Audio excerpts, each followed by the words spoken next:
Ladies and gentlemen, our referee has called a stop to this contest, declaring the winner by knockout and new MMA show!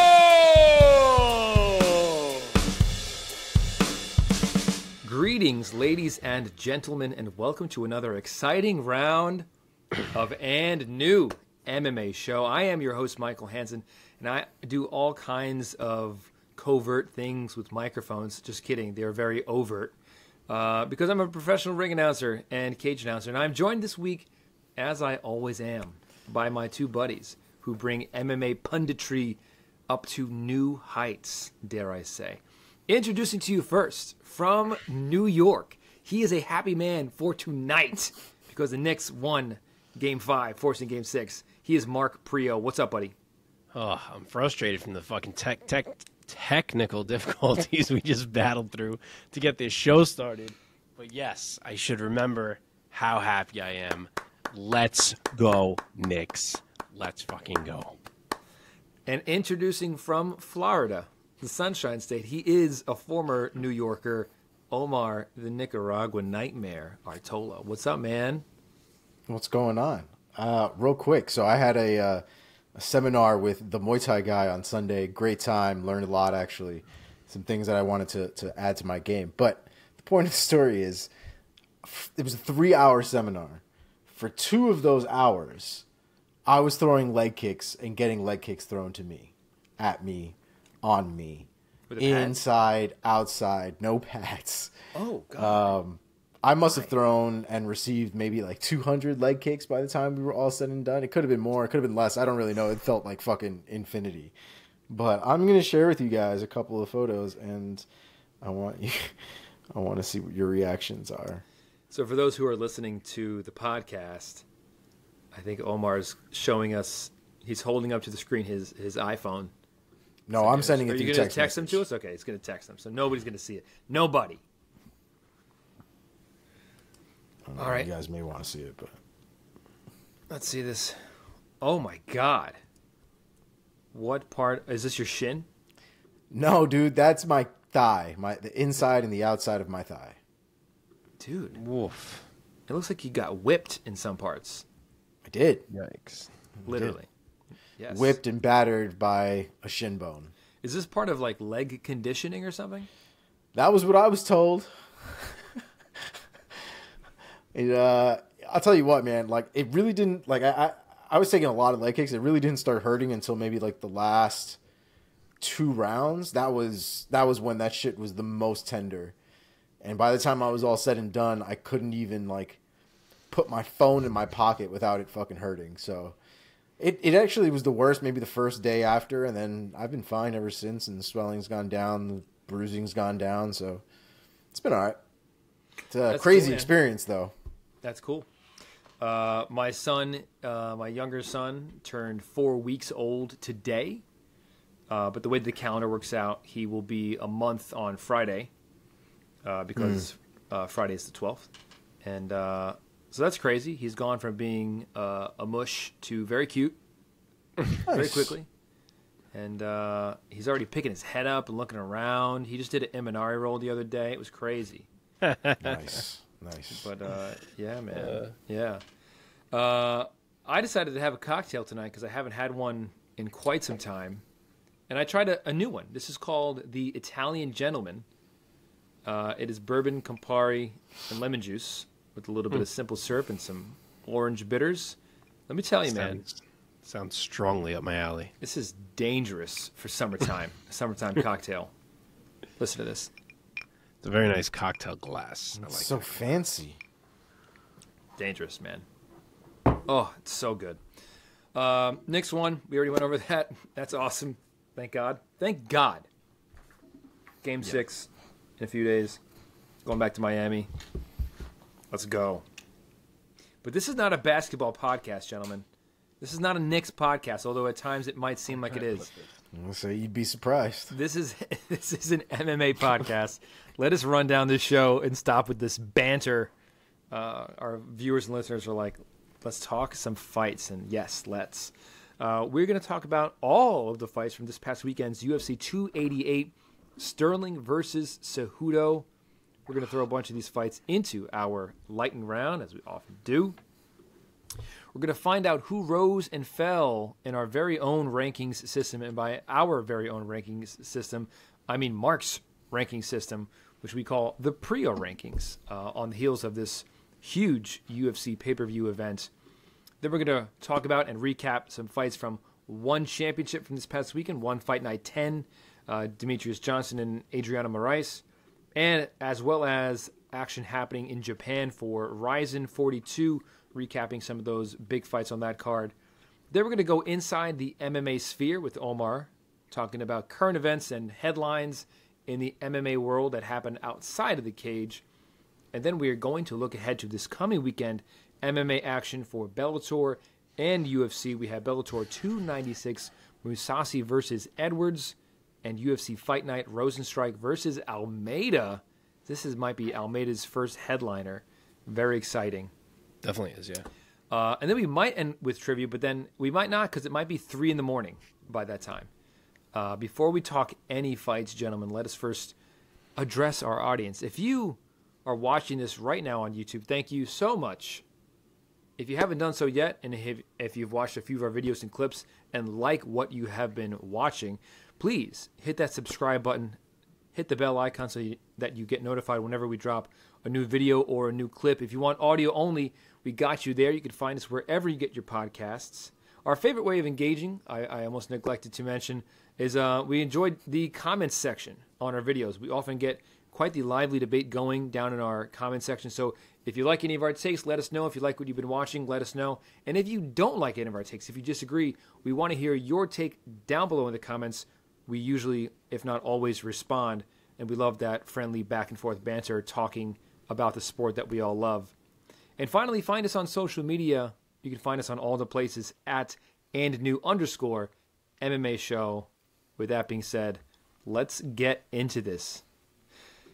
Gentlemen, what am I saying? This weekend? No. This week, the name on the marquee has got to be Aljamain Sterling, who this past weekend at UFC 288 defeated Henry Cejudo by a split decision, in doing so, defending his bantamweight championship. The scorecards read 48-47, 48-47 for Aljo. Cejudo getting his own 48-47 mark. Let me throw it over to you first. What was your take on the scores? Who did you see winning the fight? And what is your take on the fight overall? What a great job done by Mr. Aljamain Sterling. I am honestly glad that I've come around to be Team Aljo over the past couple of years, because there's something fun about rooting for a guy who just keeps winning that everyone else seems to doubt and hate on no matter what. I like being on the other side. But he won that fight, man. Like, yes, there were 2 very close rounds. Aljo won 1-4. Henry won 5. We're not debating any of those. But 2 and 3 were close, and I get that. If you want to score this fight for Cejudo, you can probably go through rounds 2 and 3 and point out things you like more that he did than things Aljo did, and you can get a 48-47 out of it for Cejudo. But you can just as easily do that same thing and say Aljo won all of the first 4 rounds of that fight and scored 49-46 for Aljo. So, and for reference on MMA decisions, for what it's worth, 53% had it for Aljo. The majority had it for Aljo. 43% had it for Cejudo, and that's of the people. The real kicker is, of the 23 experts listed on MMA decisions, 21 scored the fight for Aljo. And backing up the point I just made, there were more who scored it 49-46 for Aljo than who scored it for Henry at all. So he won that fight. He didn't blow our minds. He didn't continually backpack Cejudo or choke him out or anything like that. But he fought well. He used his length in ways that we weren't 100% sure he was going to be able to do. He kept Henry outside. He matched him with the wrestling in every moment, which was really impressive, even outdid him at numerous times. And Henry just couldn't figure it out, which I feel like was the main point of the whole fight. It was pretty disappointing to me to see how little he managed to get inside and let his hands go. Aljo was really keeping him on the outside. He was keeping him guessing with the awkwardness and the variety. He was ripping the leg. Whenever they closed the distance and they were in the clinch, it was Aljo who was being sure to score points there, little knees, body punches, things like that. Henry just wasn't doing enough to take these rounds, and I kept waiting for him to adjust.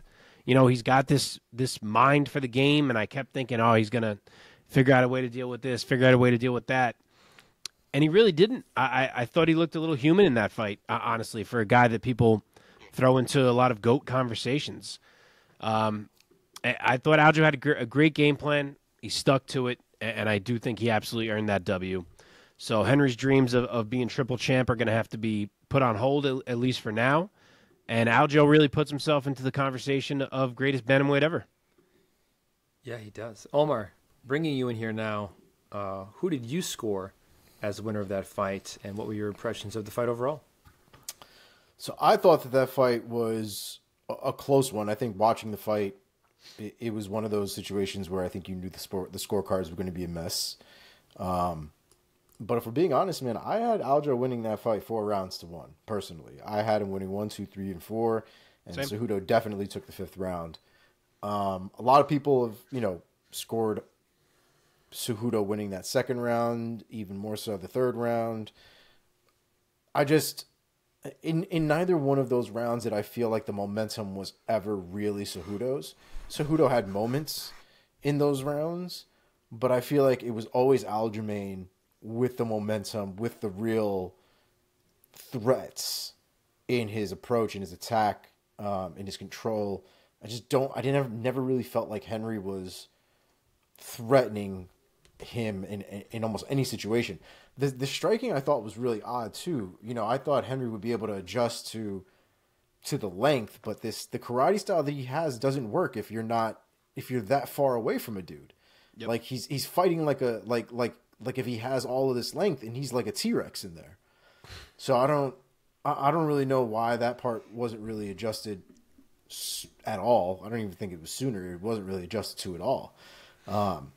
You factor in the fact that Aljamain is a very odd, very quirky fighter in how he approaches the game, but Henry had a lot on his plate to deal with, and it was definitely a chess match for a good majority of it, but I really do think that Aljo won a majority of that fight. Definitely dropped the 5th round for sure. I don't think that that's a debate at all, but I had him winning off the first 4 rounds.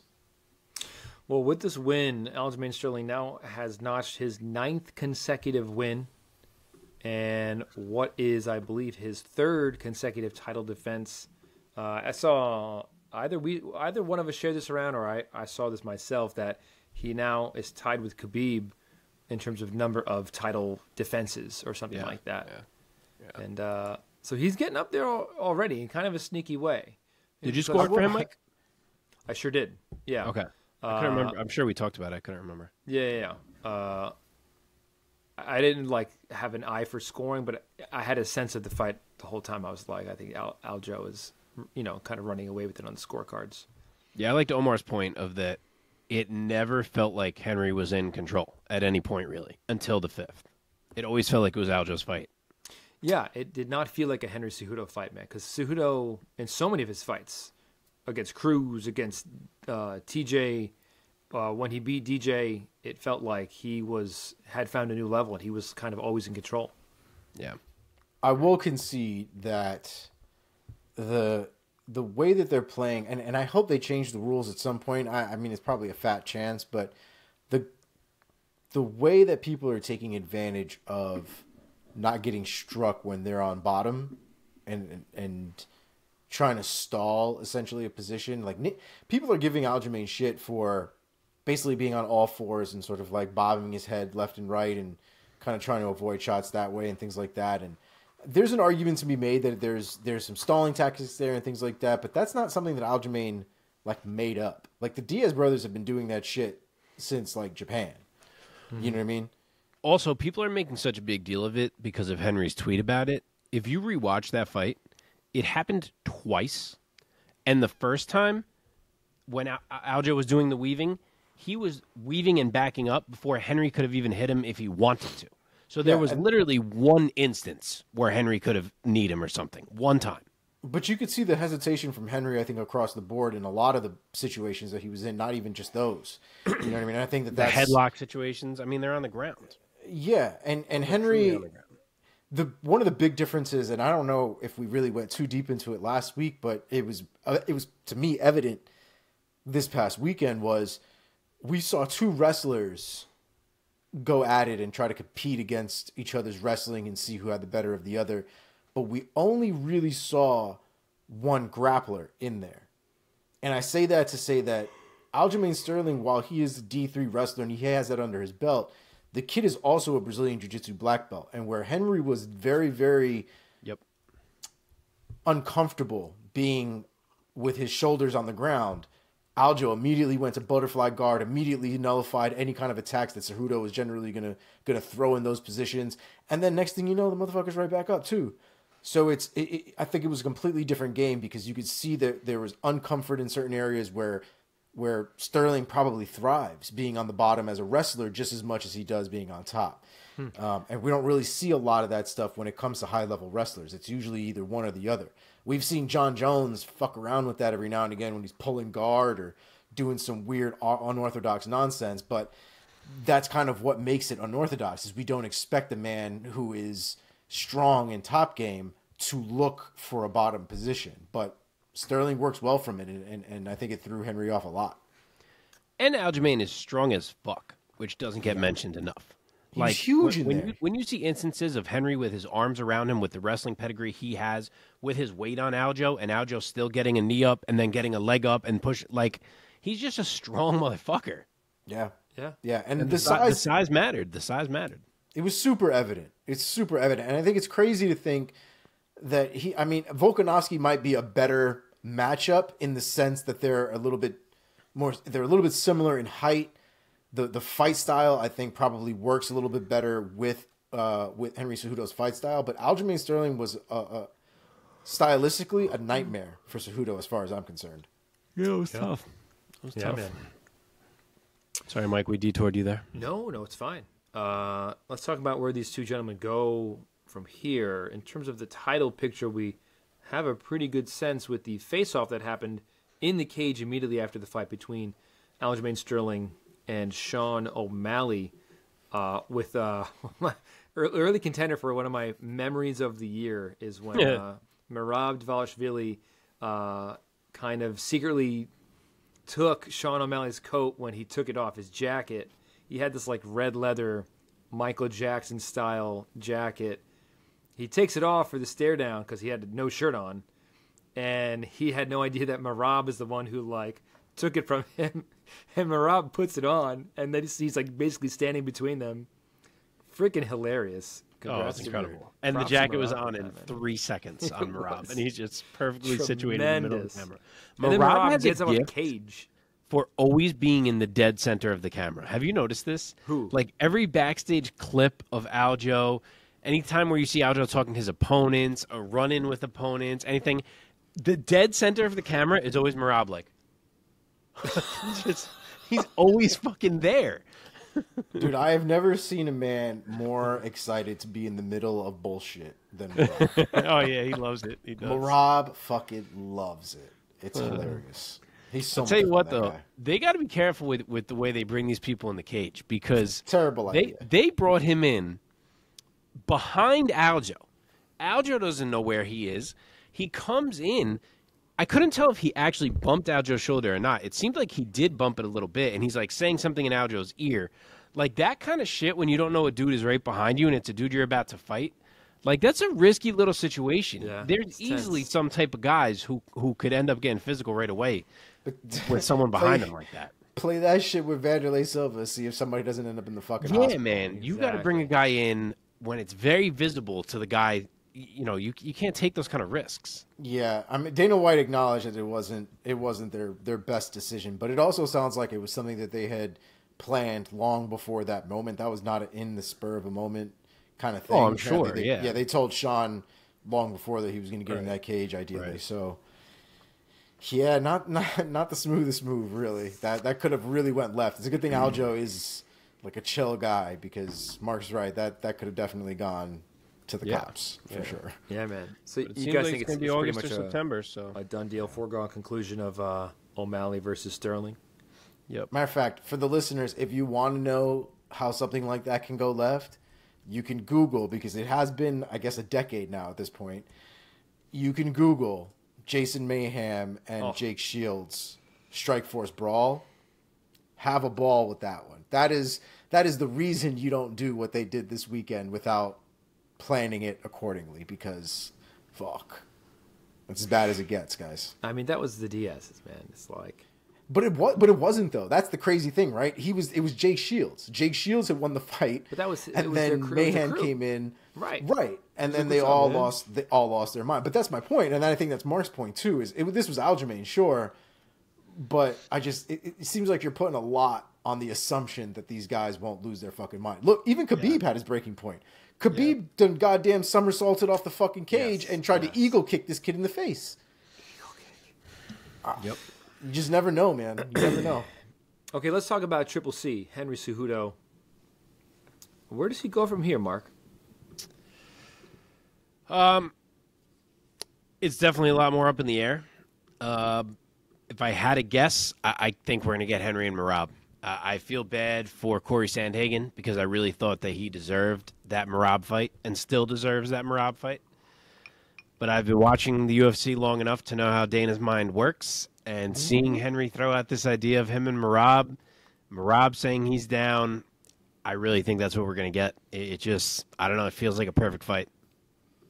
Omar? I mean, yeah, there's too much going on at the top of this division for us to really play any other game other than what's available to us. And the fact is, O'Malley's got Sterling next, and Henry is calling for Merab. No one is calling for Merab. So, Well, Sandhagen is. Oh, I guess, but he's also not fighting Sterling like ever. So Remind me, what was Sandhagen's his like canned line? Something and it Cheeto? don't taste good. He's I like, got something for you and it don't taste good. yeah. I just feel like it's Henry because Henry is such a name that it's if you go Henry Merab, you can figure out something for Sandhagen to do. If you go Sandhagen Merab, it's harder to get Henry to say yes to something else. You know what I mean? I almost feel like you have to give Henry what he's asking for. Yeah. Well, if it doesn't sting even more for Sandhagen, Henry Cejudo has been officially ranked in the UFC rankings at number 3, above Sandhagen. I mean, I feel like he should be number 1, to be quite honest, with his resume. I'm trying to... Really? Even after the loss? I mean, who's he behind? Like, Merab is better than Cejudo, career resume-wise right now? Certainly not. Motherfucker's been gone for 3 years. I guess the 3 years. That's fair enough. He shouldn't be behind O'Malley. Why? Because you don't care for O'Malley? O'Malley's done work, dude. I root for O'Malley. What are you talking about? But against, like, if you put O'Malley next to Cejudo, there's an immediate, like no way. But Cejudo has earned a higher ranking than O'Malley. In my with opinion. 3-year layoff? I mean, O'Malley's done work, dude. He's fought He's a fucking former Peter champion. Yan. He beat Dillashaw. Like, O'Malley did what? He has beaten one good fighter in his life. I just feel like if Cejudo came back and actually won, maybe, well, he'd be champion, obviously. But I don't know. I mean, I get it. I get it. The inactivity, you slot him in somewhere. But and not to mention, it's the inactivity, forget. but it's also the performance, too. Like, I don't think he was particularly amazing on Saturday, if we want to be completely honest. No, I agree. But let's not, just because O'Malley got ranked super high these days, let's not forget that he has beaten one legit fighter, and a lot of people thought he didn't do it. I did score for him, but, like, it's all he has on his whole resume. All right. Dude, good for the UFC for it working out with Sean O'Malley, man. He's like one of their biggest stars going back to when he was unranked. He like, oh, dude, if he somehow fucking clips Aljo and becomes champ, it's going to be a big fucking deal. I definitely can't pick behind him. I definitely can't pick O'Malley versus Aljo. That's another matchup that seems tailor-made for Aljo and a nightmare for O'Malley. Agree. Brutal matchup. Yeah, man. I have grown to be I find myself rooting for Sean O'Malley quite a bit. I'm a fan. I like the kid. I think he's fun, and the way he fights is exciting. super exciting. Yeah, 100%. man. 100%. Okay, let's move on, man. Congrats to Aljamain Sterling for notching yet another title defense and a growing title reign at bantamweight here for him. In the co-main event of UFC 288, in the welterweight division, Belal, remember the name, Muhammad defeated Gilbert Burns by unanimous decision. The scorecards read 50-45, 49-46, and 49-46. Omar, kick it off this time for us. What was your take of Belal's performance getting the win over Gilbert Durinho Burns? Yeah, man, this whole situation with this fight and the lead up to it and kind of the stakes and where we're at now and the situation with Burns's shoulder, and then we find out about Muhammad's you motherfucker, he bit me. Bitch. My wife's gonna have a field day with that one. For those of you listening, my cat just bit the shit out of him. Just an unprompted bite? I was petting him, and apparently I didn't pet him the way he wanted. And yeah, so you didn't want too many pets, bro. Don't you fucking know that? Well, I stopped petting him, and then he got pissed off, I guess. And so anyway, I lost my whole train of thought. Goddamn fucking cat. Oh, The bottom line is cats suck, bro. I love. I'm not a cat guy. Even still, but I feel for Burns, right? Like I feel for everybody. Burns took a kind of ran it or turned around really quickly after his last fight against Masvidal. Like I get it. I don't think he really took a lot of damage in the Masvidal fight. I don't think he was really pushed that amount in the Masvidal fight. So I understand his need to turn around quickly and things like that. But there's also the weight cut that needs to be taken into consideration. Cutting the weight that quickly between the two camps, I feel like is something to be said about the situation. But you also have to put in Muhammad's as well, right? Muhammad just came off of Ramadan. It wasn't like he was still training apparently, but when you train with less calories, like there are guys in the gym, there's a couple guys in the gym that were practicing Ramadan while they were still training, and they looked like they were gonna fucking die. Like they had nothing in them by the time the class was done, and they couldn't even eat when the class was done because the sun still hadn't set. They still had a couple hours to go. So I don't envy the situation at all. I mean, I think they both had a lot of asterisks going into that fight, if you will. But I think the reality is if we look at that fight as a whole, Gilbert Burns is a fucking dog. You can't take away that from him ever. And Muhammad's pace and his straight strikes are a fucking problem.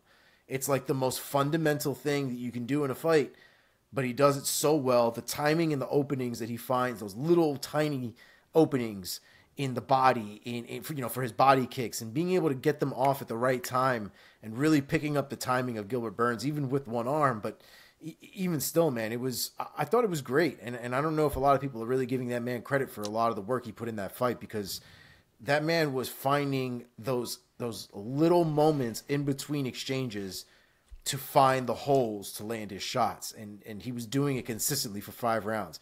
I personally had it all 5 rounds for Muhammad. I thought it was a very dominant performance. Okay, Mark, let's bring you in here. Give us your take of Belal getting the UD over Burns. Yeah, I'm not going to spend too much time breaking this one down because what we basically had was 90% of a fight where Gilbert Burns had one arm. So I differ a little bit from Omar. I'm not going to give too much credit to Belal. I think that for someone as good as Belal Muhammad, it's not that hard to beat a Gilbert Burns who doesn't have the use of an arm. So I'm not going to go crazy about his performance. It sucks that we were robbed of this fight. Gilbert showed you how tough he is and how skilled he is, I think, just by the fact that he was in that fight for all 25 minutes, even though he couldn't use his arm. And watching that, I do feel confident in my pick of Gilbert Burns that he would have got that done if not for that. But, them's the breaks. Belal fought well enough for sure. He did what he had to do. He didn't take unnecessary risk. It's not the way you normally want to roll into a title shot necessarily. Like, I'm definitely not sitting here amazed by Belal's performance, but he looked good. I was impressed by the shape he came in with it on such short notice, both physically and cardio-wise. He kept that pace up all fight, so that was good on him. And, you know, the reward of the title shot is for the win streak. It's not as if it's just for this fight. It's a long win streak, and it is well-deserved, and I'm glad to see him get a shot. Okay. So if the title is right within the grasp of Belal Muhammad, what is next for Gilbert Burns? Omar, I'm personally heartbroken for Gilbert. I have become a Gilbert guy, and to see him lose in sort of dominant fashion, what do you think is next for him at welterweight? Yeah, dude. I mean, I feel for Gilbert, and I think this was going to be a lose-lose, you know, as far as... I mean, I'm a fan of both, right? And I think if Muhammad would have lost, it would have sucked for him too, right? Because we've seen him kind of come so far. He should be getting a title shot, but he's not getting a title shot. Now we got to wait for the Covington thing. And so Belal got put in this weird, awkward position, but he takes one because, you know, I mean, again, and not to mention Belal's the one that asked for it to be 5 rounds. That's some gangster ass shit. Was it Belal? I didn't know that. I believe it was. That's what... I thought it was Burns. Wow. Supposedly it was Belal. That's what I was hearing. Wow. So, I mean, it's a weird spot to be in for either one because both of them, it would have been sad for either one of them to lose for different reasons. But Gilbert Burns is in the position that he's in right now. I mean, the reality is that I think he's got to wait until we get this whole thing figured out with the top of the division because, you know, Leon Edwards versus Colby Covington is happening. What do you do with Kamaru Usman? Belal's getting the next title shot, so Usman's not, but I don't know what Usman's actually doing. I'm kind of the mindset that I would rather see Gilbert Burns versus the loser of Leon Edwards, Colby Covington. That's kind of where my head is at. Gilbert Burns, I don't think has fought either one of those dudes. Nope. So I think it's about that time. Mark, what about you? What do you think is next for Gilbert Durinho Burns if you were the matchmaker for the UFC? Yeah, I don't know if I'm going to throw a specific name out. I just feel like this division has too many big players and it's too volatile and they're going to be fighting each other and he's not going to be back for a little bit, I'm sure, with whatever went on with his shoulder. So yeah, I think you wait and see how bad this is, what he needs to do, see who's where. But bottom line is I think you put him in there with a top 5 opponent. Like, I get it, he lost, but he deserves that. The injury had a lot to do with the loss. So I want to see him return against a big name, whoever it is. And I don't hate the idea of it being the loser of Colby and Leon. I think that could potentially work. It may be one slight notch down from that, whoever it ends up being, but I could see that happen too.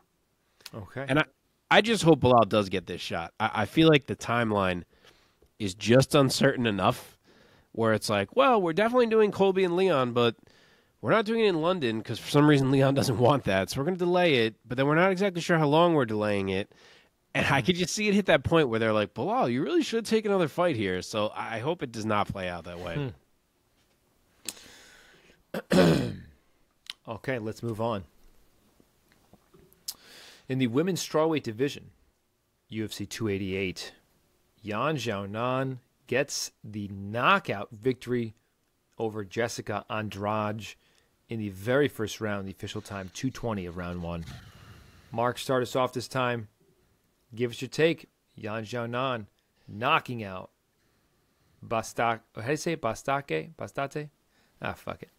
Bate Estaca? Bate Estaca. There you go. I think that's it. I've had too much of my Italian. Gentlemen. Yeah, monster victory for Yan. Jessica Andrade never even had a chance to settle into that fight. Yan was so fast. She was in and out. Andrade had to adjust to the range and the speed. And before she even had the chance to do it, she was staring up at the lights. So, you know, honestly, I know Andrade always kind of fights this way, but her chin was very up and her left was low all fight as long as it lasted. So I'm not surprised that she got cracked like that. I do feel like she looked very open. I know she kind of always does the charge in, hands out here kind of thing. But I don't know. Her chin was just real high. But yeah, Yan freaking put her down. So she took what Andrade was giving her and she found the off button. So electric performance for Xiaonan and a huge finish. Omar, what was your key takeaway of this first round finish for Yan Xiaonan over Jessica Andrade? You know, I've been struggling with whether that fight was Andrade not taking Yan Xiaonan seriously, whether that was a patience issue, a sign of the decline of her career, not being able to react to those things properly. But the reality is if I go back and I just watch it from a technique standpoint, she's spamming left hooks, right? Like in most fighting situations, especially one where you're still measuring people out and you're still kind of feeling things out, you're not in a crazy scramble or exchange or anything like that. You're trying not to give away a pattern or present a pattern, at least not something that can be read so it can then be countered, right? And movement and timing and, pace, yes, but more the cadence, I guess, of the fight, if that makes sense. There is a cadence to an exchange, to a fight, to a rhythm in a fight. And it just felt like Andrade was giving too much of it away, was allowing too much of it to be read, was not putting enough variety in there. And it just got to a point really quickly, because usually people take sometimes an entire fight to get to that point, and sometimes not even with a knockout. But Yan Xiaonan found that right hand because of the left hook and the continuous openings that spammed left hook presented. And you saw her eat shit. And I don't know, man. It feels less about the ability of Andrade. I don't know if I'm sold on the fact that Andrade is still not one of the best currently in the world in that division. And I think it was more she made really bad decisions. She just made really bad decisions. Could be a respect thing. I don't know what it was, but the fact is she made really bad decisions. Yeah, she did, but that's 2 fights in a row where we've been like, Jessica, what are you doing? The last one, I've gone back and I've watched that last one a few times, and I can see the argument about the wardrobe malfunction, because I know. Yeah, we went through I can immediately see her not even giving a shit about the neck and going for her chest. Yeah. You know what I mean? So I again, another one where I don't know how much I'm supposed to take away from that certain situation. You know what I mean? And I thought she was supposed to come in a shirt in this fight, and she definitely didn't, which also had me fucking concerned. Yeah. But yeah, I don't know. It's rough, man, because Andrade she looks good in there as far as physicality is concerned, right? It looked like those left hooks have power, but it's the fight IQ and the decisions in the moment that don't seem to be getting her where she needs to go. Mm-hmm. So let's talk about what is next for these ladies. Let's see. Let's start with the winner here, Yan Xiaonan. Mark, give us a name. Who do you think's next for her at women's strawweight? I think this is an absolute layup. I think the fight to make is Zhang Weili versus Xiaonan Yan for the title in China. Let's go. Sure, Amanda Lemos seemed to be at the top of the heap, but she got choked out by the woman that Yan just put down in 1 round. So I don't know why that Weili versus Lemos fight never got booked this whole time, but sometimes shit just works out badly for you, and it's bad luck for Lemos, but I firmly believe that she has been jumped in line, and rightfully so. Weili versus Yan in China is huge, and it's where I think they're going to go. And apparently, Weili is fucking huge in China. Yeah. Well, of course. But I mean, even more so than Yan Xiaonan. You know what I mean? Like Yan was saying she doesn't even really have support in China. Yeah. Weili, she was like, they all love Weili, they don't like me. She's the hero over there. So that's a big spot, man. That's a big spot for Yan to take that shit over. That's so big. Very cool. Want to talk about Jessica Andrade real quick? Where she goes from here? I would love to see Esparza. We've never seen it. It's one of those that just feels like it should have happened by now, and I would love to see that go down. That never happened? No. Wow. Unless I'm bugging, I'm 99% sure. You might be right. I don't think I've ever thought about it, but I, just like you, I guess I kind of assumed that had happened at some point. God knows they've been fighting long enough. The two of them have been in the game now for forever. Now you're making me scroll. You're making me scroll. Nope, has never happened. I mean, that's a good fight. I think that's a winnable fight, I think, for Esparza, but Esparza is definitely liable to get knocked the fuck out in that fight, for sure. Yeah, I agree. I'd like to see it. Let us move on and talk about in the featherweight division, UFC 288. Movsar Evloev gets the unanimous decision victory over Diego Lopes. The scorecards are at 29-28, 29-28, and 30-27. Omar, start us off this time. And give us your take and your key takeaways for Evloev getting the UD. So I was listening to we've been saying Lopes the entire time, and we all kind of came to a consensus. That's what it was. Turns out we were all wrong.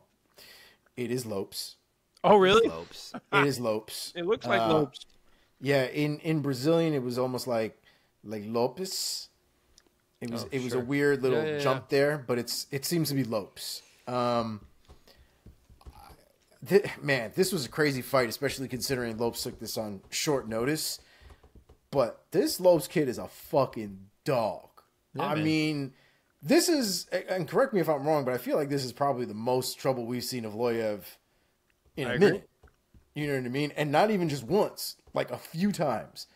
And this not tapping to leg submission shit is going to give me a fucking panic attack one of these days, man. Because another one where Lopes hurt his knees, do all kinds of weird shit as he's pulling.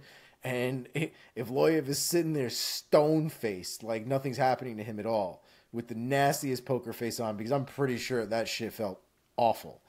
I mean, Evloev definitely won that fight, but again, we've seen guys with whole camps that don't look that good against Evloev. So I'm excited to see Lopes come back prepared with a little bit more, time and preparation and readiness. And I mean, but what was Evloev, number 10 in the rankings? Yeah, something like that. Fucking crazy. What about the Priaulx rankings? Amen. He's got me pulling up the real rankings right now. The real rankings, the ones that matter. The real rankings. In the UFC, he's number 10. Yeah, so I guess he was 9. Because on yours? No, I'm saying I guess he was 9 in the UFCs, but I guess it's because they had Ortega out and now they've put Ortega back in. What? Oh no, I'm looking at Ben. Sorry, fucking. He was 10. He's still 10. I'm an idiot. I'm looking at the wrong column. On mine, I also think he's 10. If I'm being honest, let's see. Yep, he's 10 in mine as well. Yep. Yeah, man, it was a good showing from Lopes, man. I really enjoyed him. Good win for Evloev for sure. He was hard fought, but I was impressed with Lopes. Yeah, this was fucking crazy, man. Diego Lopes was not playing around in there. He was at a disadvantage in the wrestling, but if that man didn't go for it in the grappling and on the feet, every single chance he could get, like that one armbar in round 1 was real friggin' tight. I thought he had it for a split second. That was no easy night for Evloev at all. And as you said, he's had plenty of those in other fights, and this was not that. He adjusted after the round 1 craziness. He fought smarter in round 2 once he kind of saw what Lopes had. He controlled that whole round, and I was like, all right, that round 1 was crazy. Like, Evloev's going to coast from here. And he did in round 2. And then round 3 comes, and Lopes is so damn slick that he's got like 3 more subs in his fucking bag. A couple knee bars, the Kimura, like, that dude was fun to watch. So props to him. Yeah. Great showing on short notice against a stud in Evloev. I don't really want to question Evloev that much off that performance. It was short notice. He did win, but maybe he did show a hole or two in there finally. So I'll be interested to see how he looks in his next one. Yeah, man. Let's talk about where they go from here. So let's start with the loser in this case, Diego Lopes. Mark, give us a name of where you would match him up with next at featherweight. I mean, as we've said, he fought well. He definitely deserves a step back now against someone who you would think is a bit more beatable. He'll deserve his full camp that I'm sure he'll get. I'll throw out Charles Rosa. To my knowledge, he has not been cut. I think people were wondering if he might after his last loss, but I don't think he has. He's been around the block in the UFC. He's got plenty of UFC fights. He's got some grappling game. I think that could be a fun one to see, how Lopes stacks up. Yeah, man. What about you, Omar?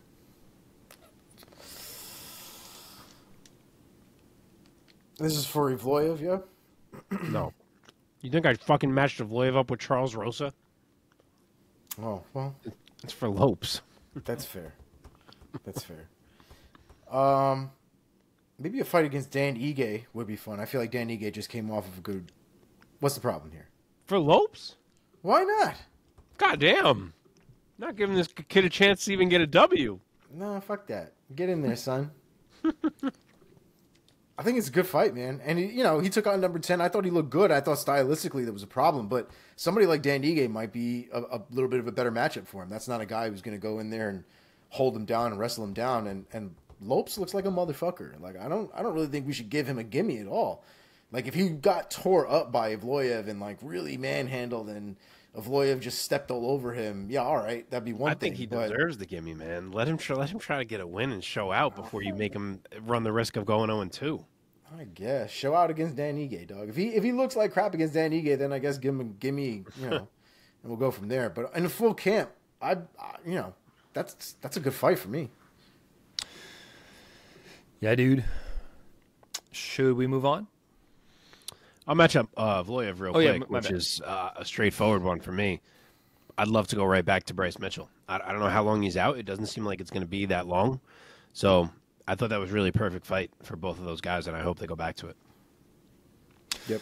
All right. Anything, Omar, for you? No, I totally agree. I would also like to mention that Bryce Mitchell using horse antibiotics or horse spray antibiotics is like the most Bryce Mitchell thing I've ever fucking heard in my life. Correct. It's just crazy. Okay. Nowhere on it does it say use for humans. Like nowhere. But there it is. Okay. In the opening bout of the main card for UFC 288 in the featherweight division as well. This one made me look good. My guy, Charles Jourdain, defeated Kron Gracie by unanimous decision 30-27 across the board. Mark, start us off. Give us your take on this performance from Jourdain. More importantly, on the performance from Mr. Kron Gracie. Did anybody pick Kron before you start? Nobody here picked. You did? Sorry, bud. Sure did. Sure did. Based it off the Kron that fought Caceres, and Kron having 4 years where I thought he spent them improving his weaknesses, and what's the opposite of improved? He worsened his whole game instead. Yeah, this is another one I'm not going to spend a lot of time on. This just sucked, plain and simple. Whoever made that comment about Kron Gracie jumping out of a 1995 time capsule was fucking spot on. Like, I get it. The man wants to grapple. But there was zero attempt to blend anything, zero attempt to set anything up. It was all just eating punches, grabbing a hold, pulling guard, and then the classic butt scoot mixed in there every now and then. So I cannot believe he took 4 years off and came back looking like that. I don't think we're going to see him in the octagon again after that one. Really don't. But props to Charles. He fought a fight that I didn't trust him to fight. He stayed calm. He stayed poised. He fought smart. He didn't take any unnecessary risks. And he picked Kron Gracie apart. Gracie's face didn't show a ton of damage, but he had eaten his share of big shots by the end of that fight for sure. So super disappointing from him, and well done by Charles Jourdain, who apparently is Jourdain now. They fucking change these guys' names all the time because he was Jourdain for a hot minute, and now he's Jourdain again. Mike, you're muted. Why are you muted, Mike? What'd you do? I ate a potato chip. That's fair. I said these damn Canadians, man. Omar, get in here. Give us your take. What were your takeaways for Kron Gracie going with the Hoist Gracie game plan? It's the worst fucking thing I've ever seen in my life. I'm going to be honest. It was terrible. The only reason why the Hoist Gracie approach worked in 1993 is because no one knew what the fuck was going on. Right. He was literally choking out one of these dudes. Who is it? One of the angry brothers. The bigger roided up one. Ken Shamrock? Thank you. He is choking out Ken Shamrock from the back, right? From back mount. No one knows what's happening. Ken Shamrock taps out. Everybody's like, what the fuck happened? That's 1993 Brazilian Jiu-Jitsu. You've got a guy in Charles Jourdain and every other dude at this point who knows the fundamentals of Jiu-Jitsu. I would imagine they were all probably at least blue belts in function, if not in actual belt ranking. Like, they have to be able to survive the basics of Jiu-Jitsu. And the sad part is, not only was Kron Gracie not able to strike at all, but even when you got him, if you're going to have that approach, right, you've got to have like a one-hitter-quitter kind of submission, right? You got to be able to go into it. If we go down to the ground, like Ronda Rousey, that bitch, you should be 10, 15 seconds and you've murdered a guy. That's if you're going to have that ridiculous-ass approach on the feet, when you get down to the ground, you've got to be able to finish. Not only did Kron Gracie have multiple attempts to finish on the ground as far as getting down there, he was able to do nothing of value on the ground. In fact, he gave points to Jourdain because Jourdain was at least able to throw some strikes from the ground, hold the position, not get passed or reversed, and then stand up and continue to beat on Kron Gracie. It was as if Kron Gracie didn't realize other people were training as well.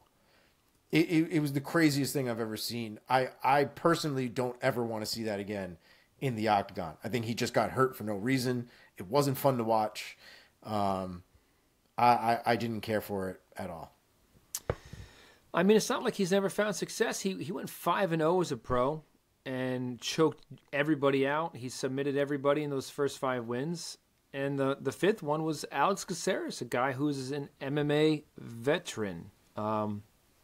And then he fought Cub. But yeah, man, it just seems like the early 90s comparisons are apt. And to your point, it's like Royce Gracie, I mean, all respect to the early guys, to the 90s guys, man. That era was great in its own right. But Royce Gracie brought a pure jiu-jitsu game in fights where the guys that he fought had no idea what he was doing and had no idea what jiu-jitsu was. He fought a boxer who was wearing one boxing glove.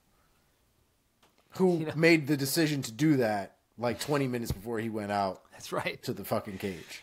In 2023, man, the sport has evolved to quite a different place. And you're going to fight guys. If you're a BJJ expert, specialist, world class, you can't, even with that by itself is not gonna get you that far. I mean, Charles Jourdain's a black belt in jiu-jitsu himself.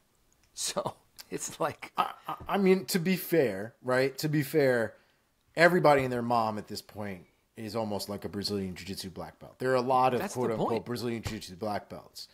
But, the legacy of the Gracie name and the value it holds when it comes to the Brazilian jiu-jitsu game is sometimes a little bit, can be misleading, can be accurate, but MMA is not just Brazilian jiu-jitsu. And I think if Kron Gracie was in a pure Brazilian jiu-jitsu match, he probably would have done very, very well. Oh, yeah.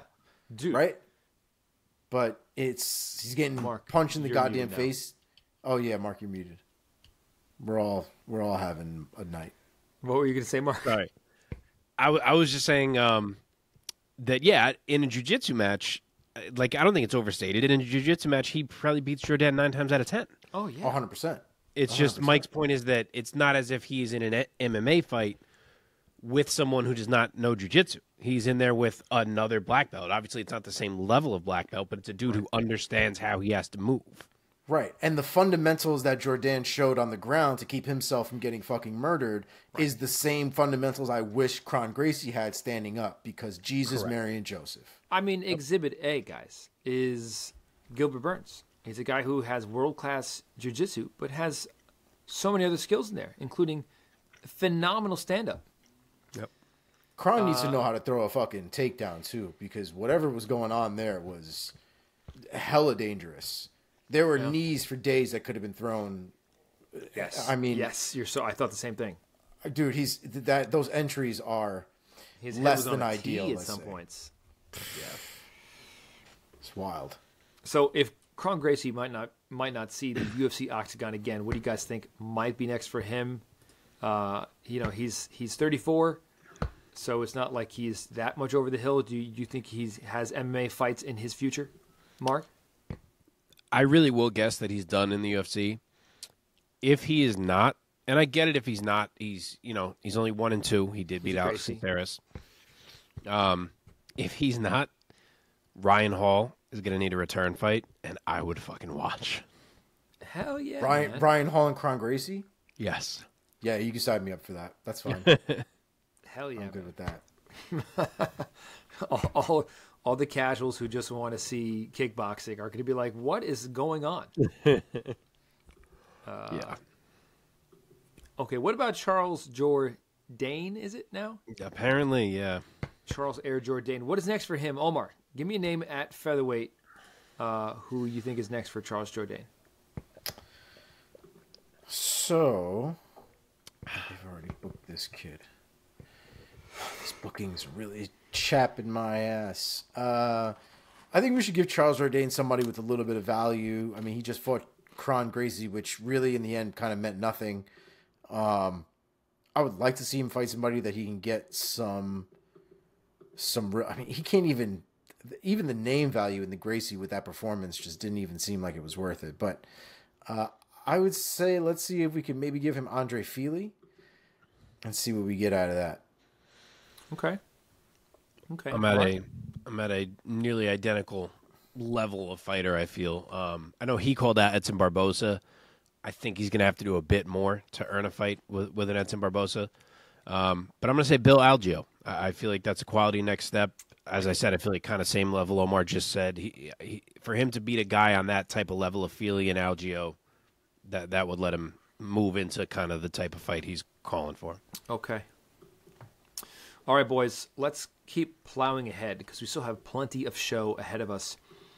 Last recap before we jump into our lightning round. This one hurt me because I was a new rider on the Drew Dober train and already making a pit stop here in the lightweight division in a fight that was the featured bout on the prelims for UFC 288. Matt Frevola gets the upset win by TKO at the end of round number 1 over Drew Dober.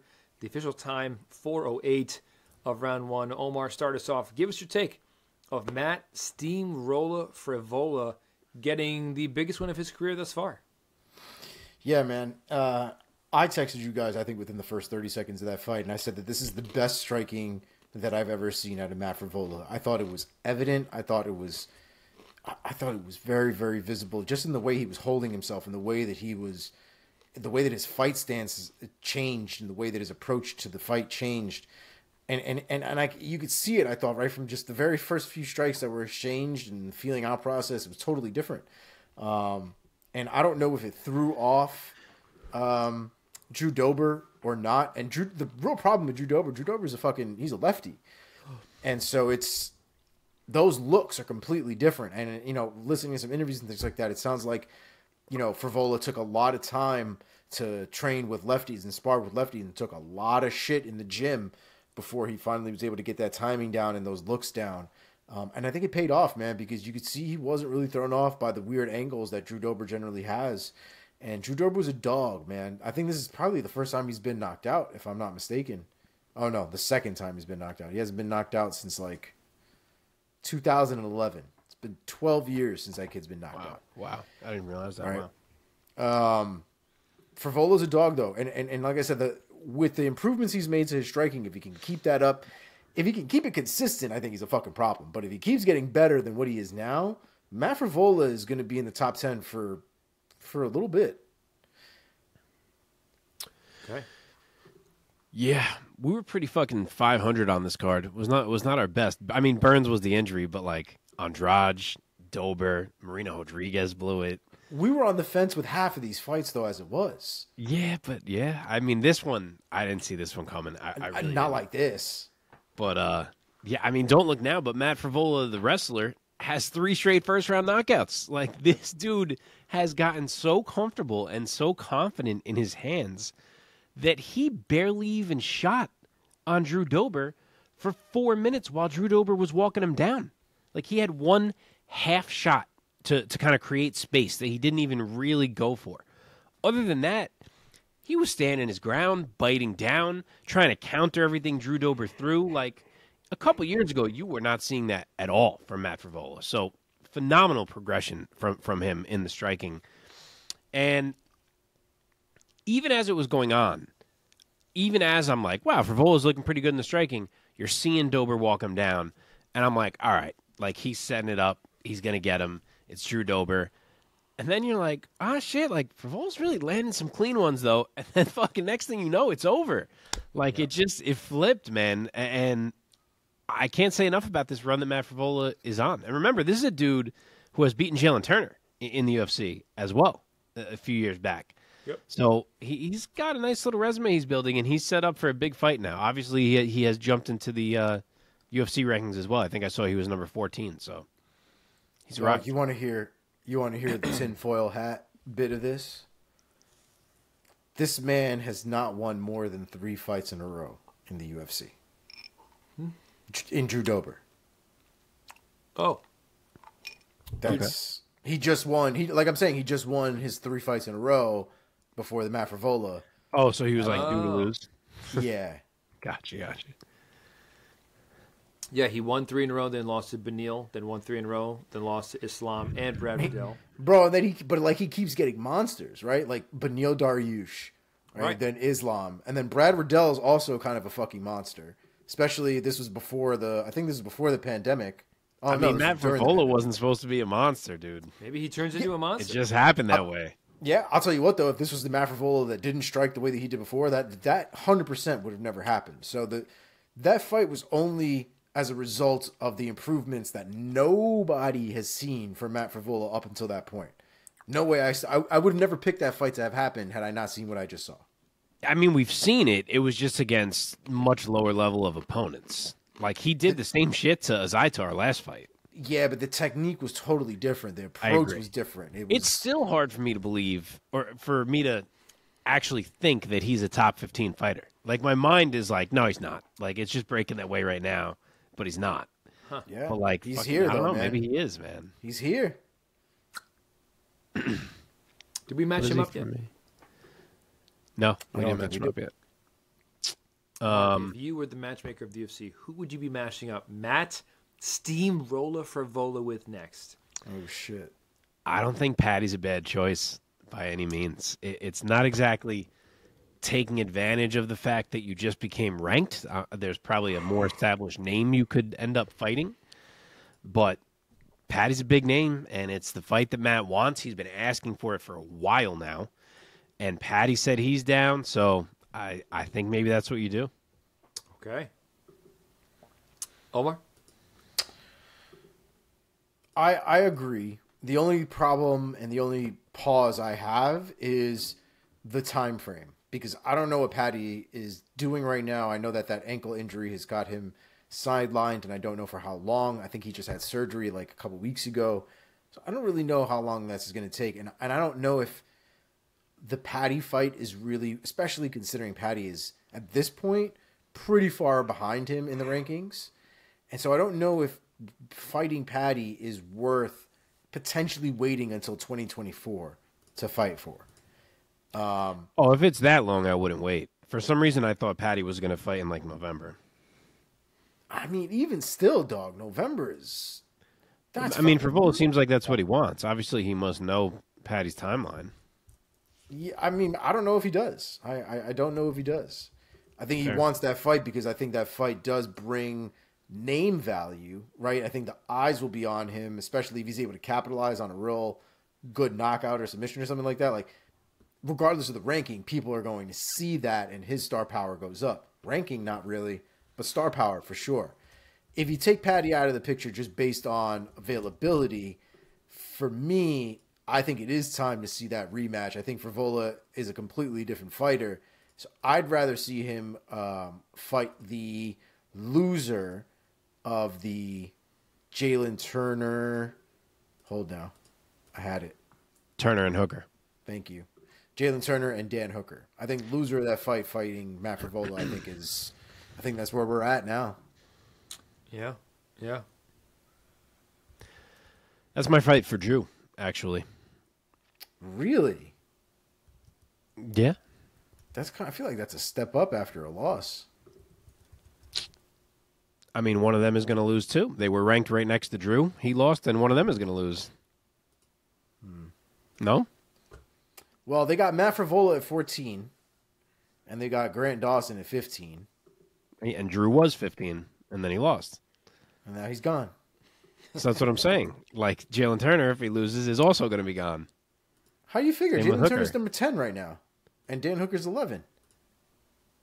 Oh, that's a joke that they're that high. They shouldn't be that high. But I'm looking at my own rankings. That's crazy. That's absolutely crazy. Over Demetrious Magalov they have. I mean, the rankings are so stupid. Renato Moicano is number 13. They're so stupid. Who is not even... Is Mateusz Gamrot not here? Oh, no, he is here. I see him 7. now. Yeah. I don't know, whatever. I'm not doing this right now. Yeah, sometimes I don't look at the UFC's rankings. That's wild to me that Jalen Turner is already number 10. Their rankings. Okay, let's move on. Let's move on into our lightning round.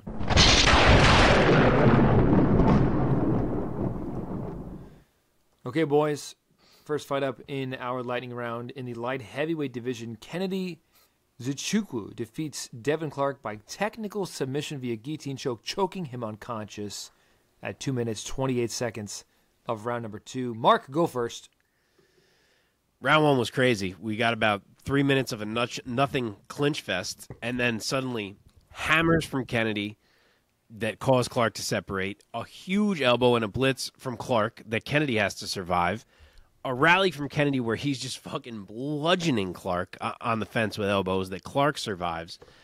And this is all in 2 minutes, all this action. So it was a crazy end of round 1. And then round 2, they come out. I think Kennedy kind of smelled blood. He pushes the pace. Clark was battling to his credit, but then he shoots. He leaves the neck kind of sitting there for way too long. Kennedy didn't even go for it at first, and then he was like, "Oh, you're still here? I'll take it now." Yep. And he wraps him up and gives him a quick nap. So a nice win for Kennedy and Nzechukwu. Omar. Nzechukwu, excuse me. There was a real irony to that moment too, because I think a lot of wrestlers there's a certain approach to, I feel like, certain takedowns from that position where to avoid a guillotine by putting your head in one side or the other, a lot of guys like to drill their head straight into the chest. But the problem is the cage was there. So instead of going down, he just got stuck with his head fucking right against Nzechukwu's chest, and Nzechukwu's like, okay, boom. And locked up a nice little choke there. And as soon as that went in, I was like, this dude is 100% done. Maybe a pull down and a gator roll from Clark might maybe have gotten him out of there, but it seems like that choke was so sunk in that I don't even think he was thinking about that at that moment or thinking at all. I think it was just too much. I think, like we said last week, Devin Clark was due for a loss. He just won one, so he's due. He was due for a loss, and you know, that's how things work out. Okay.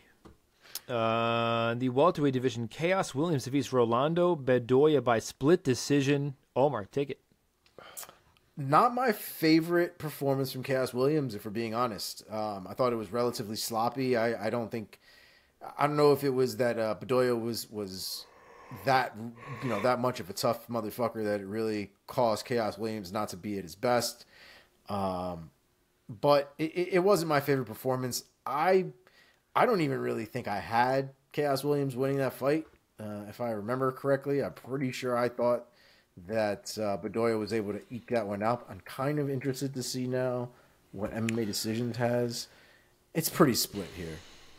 It's pretty split, it looks like. But looks like people do have Bedoya winning against Chaos Williams, so I'm definitely not alone in this.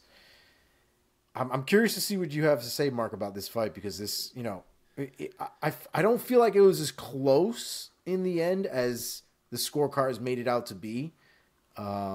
But yeah, I had Bedoya winning 2 out of those 3 rounds. Okay, Mark. So it was close on the cards. The overall fight, I agree, Bedoya won. And it's because he won round 3, clearly.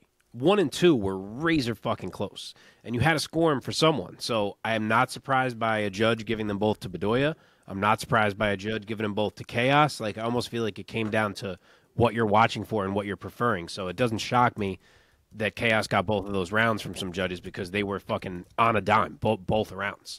But it's a tough loss for Bedoya for sure. Like I said, he certainly took round 3. But that fight is what's great about MMA, man. Like, if you saw that kid, that baby-faced kid, out, and he was like, I could eat those Chaos Williams shots, and I'd smile back at him. You'd be like, you're the dumbest human being on planet Earth. And he fucking gets in there and does exactly that. He's laughing at him, like, yeah, give me another one. Like, the fighting is wild, man. Yeah, man. Yeah. Okay, let's move on. In the women's strawweight division, Virna Jandiroba defeats Marina Rodriguez, handing her a 3-fight losing streak, or setting her on a 3-fight losing streak. The fight ended in a unanimous decision for Jandiroba. Mark, start us off. Oh, never have I ever seen Marina Rodriguez controlled like that or imagined that she could be controlled like that. I mean, yeah, she didn't quit, and she battled in ways that she could, and then round 3 she had some separation, and she went for it. She had a few big shots, but man, she was outgunned on the mat in ways that no other grappler has made her look outgunned. And as we said last week, she's fought her fair share of grapplers. I mean, she fought fucking Mackenzie Dern, and she beat her. Yeah. By the way, it's only 2 in a row for Rodriguez, not 3 in a row. It's like crazy. Yeah, I don't know if I'm supposed to take more negatives away for her or more positives away for Jandiroba. But, I mean, Virna dominated what was a big fight and a dangerous fight, and she is officially a factor now. Omar? Yeah, man. This was kind of the thing that I was worried about last week. Jandiroba's her ground game is weird because she's also not one of these women who cares too much about how exciting her style really is when it comes to the ground game. And it was very much control over anything else when it came to her approach. And she smothered the shit out of Rodriguez. And this is what I was concerned about. And I picked Rodriguez. I thought I thought she would be more successful with the boxing. I didn't really trust the takedowns and the ability to get to the ground as much from Jandiroba. But I knew that once we got to the ground, I knew that Jandiroba could be a potential problem. Just never really thought she'd be that successful at getting it there continuously. So good on her for doing that. I knew the ground game was going to be a problem, but I think she really set herself apart in the division with where her ground game is. Okay, in the heavyweight division, Parker Porter gets back in the win column with a TKO victory over the UFC debuting Braxton Smith. The official time, 2:10 of round number 1. Omar, kick it off. Dude, I love watching gigantic human beings flail around and smash each other in the face. And like I say, most of the time, the heavyweights are not... You're almost never going to watch a heavyweight for the technique in a fight. But goddamn, does it feel nice to watch some guys just smash each other to bits with like baseball bats for arms and hands. And it's a great time. Loved it. Good from Parker Porter. I personally wasn't super invested in the fight. But like I said, always a good time to watch the big man fight. Mark. Props to Parker Porter, man. He did some work to get himself into shape, and it was very visible in comparison to the last time we saw him. And then these two just went out and decided to have a bar fight, and I guess it was a knee to the chest, gut area. You couldn't really tell exactly where it landed, but Smith just easily got yanked to the ground after that, and then it looked like he had never been on the ground before in his life, so... Parker just obliged with some ground and pound and took home the oddly easy finish. Okay, the UFC debuting Ikram Aliskerov, or I hope I'm saying that, Aliskerov, I think they were saying. Aliskerov gets a huge win in his UFC debut, knocking out Phil Hawes at 2:10 of the very first round. Mark, take it. Dude, Phil Hawes looked so good early, and then he just got sniped from the bleachers and took a coma. He dipped his head right into a right hand. His head and his shoulders were already retracted, and there was just no room to even absorb the blow, and he just went down like a friggin' rock. So you can't get a much cleaner KO than that, and to do that in your debut over a proven guy in Phil Hawes is pretty friggin' huge for Aliskerov. Not to mention, he didn't even show his wrestling at all, which is supposedly like his calling card. So, very interested to see him again. Omar. Yeah, I feel bad for Phil Hawes, man. I Don't you? I feel like every time they do, because the man, you can see the man puts in work, but like the luck is just not on his side, man. Because just like Mark said, he was looking good, and the shot that he ate was so fast, so quick. I can't even say that shot lands every time in a situation like that, but it landed right on the button for Phil Hawes. And at this point, man, I just think Phil Hawes has been turned off too many times that the switch is just a little loose. Yeah. And it's just too easy at this point to turn that man off. And I'm kind of at the point now where I don't really want to watch it anymore because he goes out completely now. Like, it's not great. It's not great. Yeah. Yeah, he's 34 years old, so it's not like, he's it's not like he's 24. Yeah, it's not going to get easier. It's not going to get better. Your chin's not going to get stronger at this point like that, Yeah, out cold in 3 of his last 4 fights. Yeah. Like out. Like not even, not even like Chad Mendez out, right? Where you take a knee and you're like, ah. But like just straight up fucking out cold snoring. Yep. Oh, it's not good, man. Yeah, Chris Curtis, Roman Dolidze, and now Aliskerov. So all heavy-handed motherfuckers. Too. yeah, man. Super power behind a lot of those It's guys. the middleweight division. Everyone's a heavy hitter pretty much. All right, last one. Kicking things off for UFC 288 at a catch weight of 189 pounds. Claudio Ribeiro defeats Joseph Ugly Man Holmes by TKO in round number 2, the official time 3:21. Omar. I will say this. I think that I don't particularly find Ugly Man anything amazing, right? I will say specifically in this fight, the sequence that really led to his demise, I think some of it came from a cardio issue.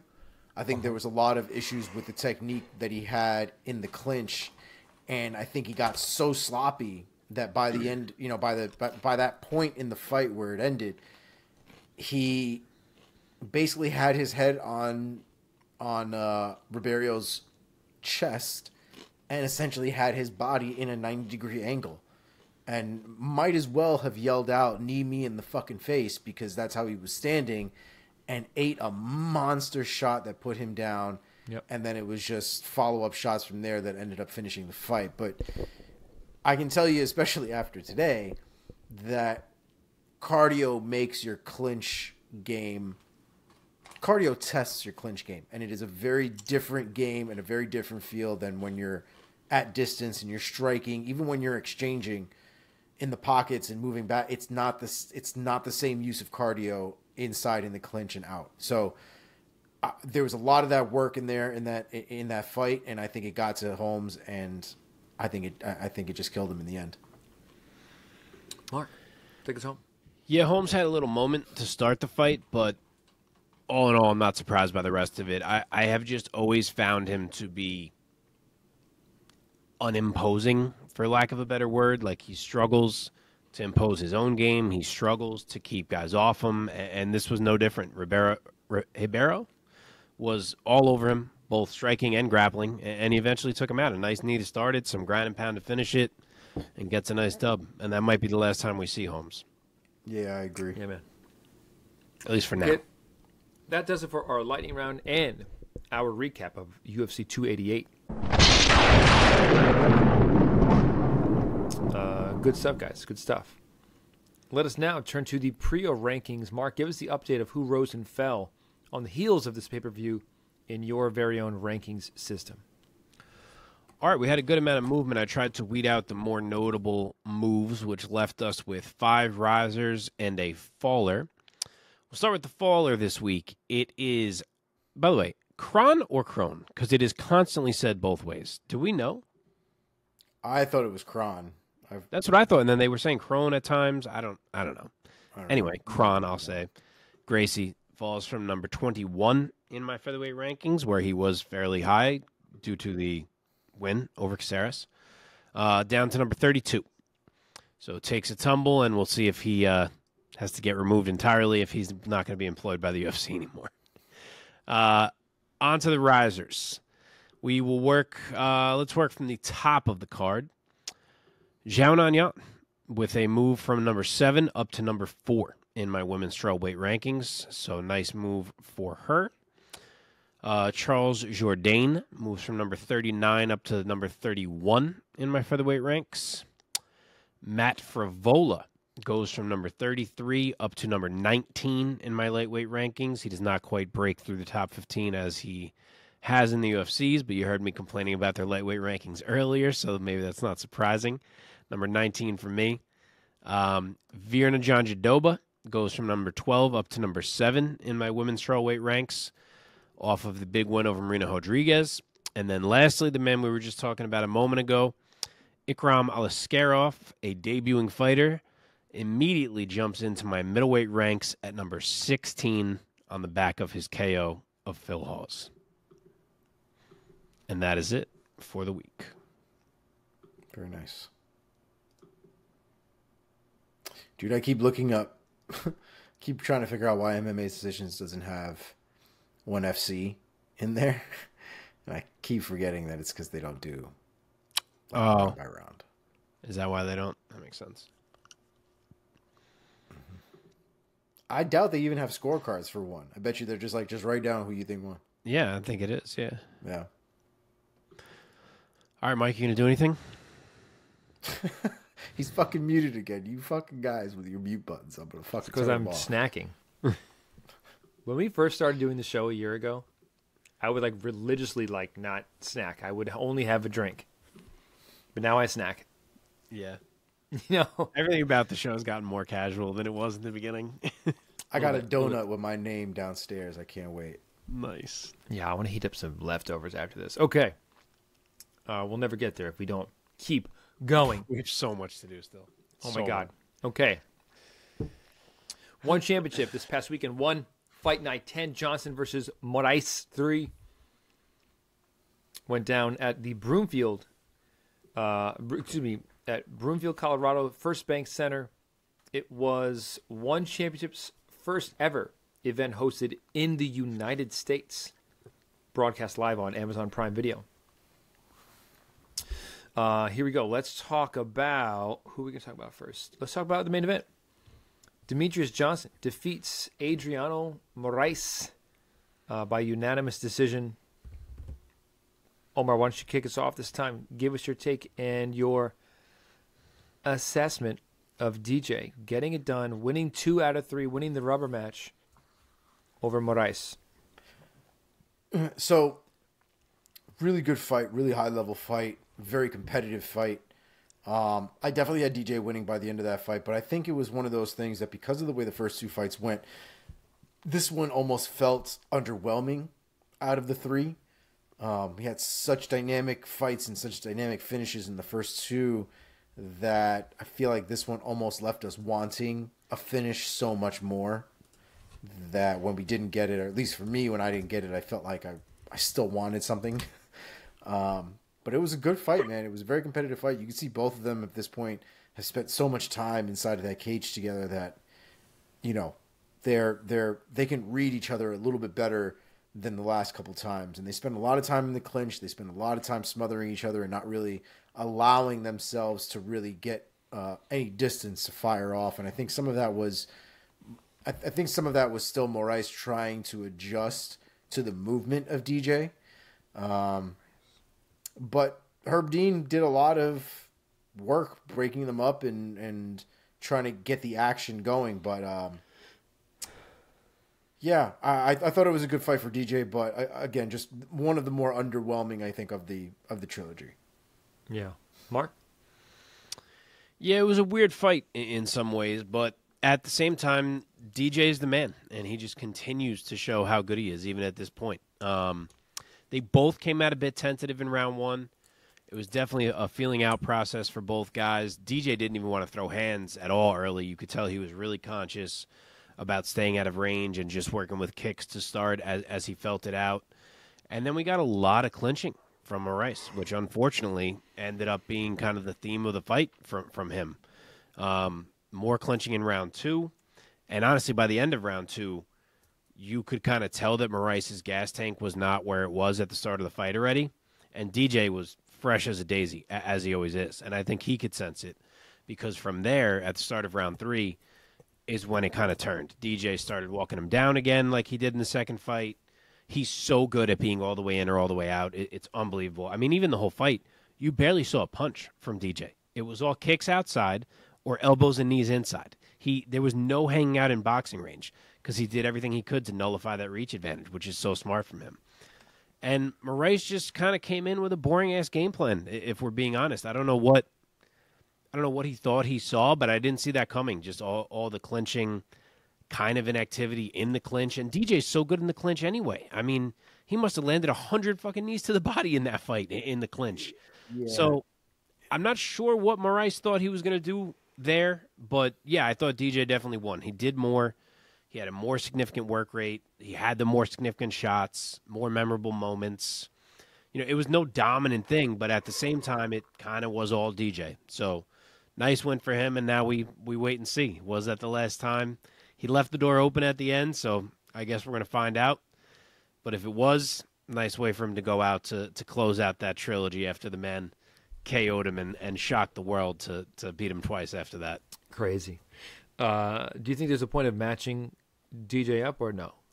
Nah, I don't think so. I mean, they brought the dude into the cage if he's going to fight. Don't even know his name. And I think that's why DJ might not really do it.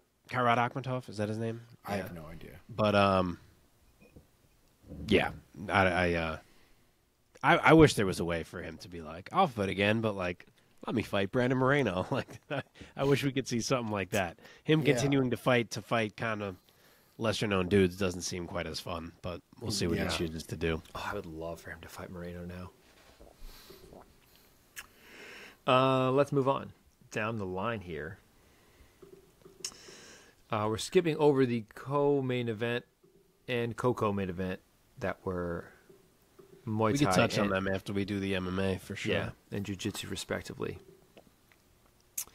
But in the women's atomweight division, my girl, Stam Fairtex, gets it done over Alyse Anderson by knockout via body kick, 227 of round number 2. Mark, start us off. Alyse Anderson was taking a friggin' beating, man, all fight long. She kept walking forward, to her credit, but sheesh. That's Muay Thai, I mean, that's Muay Thai. Stamp looked great. She was landing all fight. She mixed in the grappling. She even defended when she got taken down, and she ended up on top. And then that fucking body kick finish, man. I mean, she softened her up with knees to the body in the clinch, and then she just hit her with the kill shot. So, nasty finish. It seems like she is going to fight for an interim title now with Angela Lee out for a bit, taking some time off after, you know, what her family's going through. So it sounds like they're going to be throwing an interim belt out there, and that Stam's going to be fighting for it. So big win for her. Omar, what were your key takeaways over the beautiful and brutal Muay Thai technique on display from Stam Fairtex? That Stam Fairtex in the clinch is, number one, not something you want to play around with. But two, she can land a liver shot with the wrong goddamn leg. That was my main takeaway. Liver shots are generally on right. Your liver is over here. It is on your right side. I don't know how this video is coming out. Would hit the liver, basically, right? Whether it's a power shot, that's why southpaws. A lot of the time, you see a lot of southpaws getting liver shots because that's the power side. You've got guys like Edson that throws his goddamn switch kick like it is his power kick, and you've got a liver shot right there. Stamp throws her right body kick and lands it like right on the floating rib just above the liver. And God only knows that rib probably went right into the liver and shut that girl down. The fact that she's able to do that from the wrong side and place it so perfectly right at the edge too with her toes.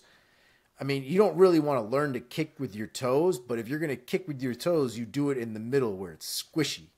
And that's exactly what she did. It was beautiful. I love watching that girl fight. I love it. Man. If that was my floating rib, it would have liquidized. The floating rib is the worst place to get hit, man. It's also the easiest rib to break. Sure, that makes sense. Yeah. Okay, let's move on.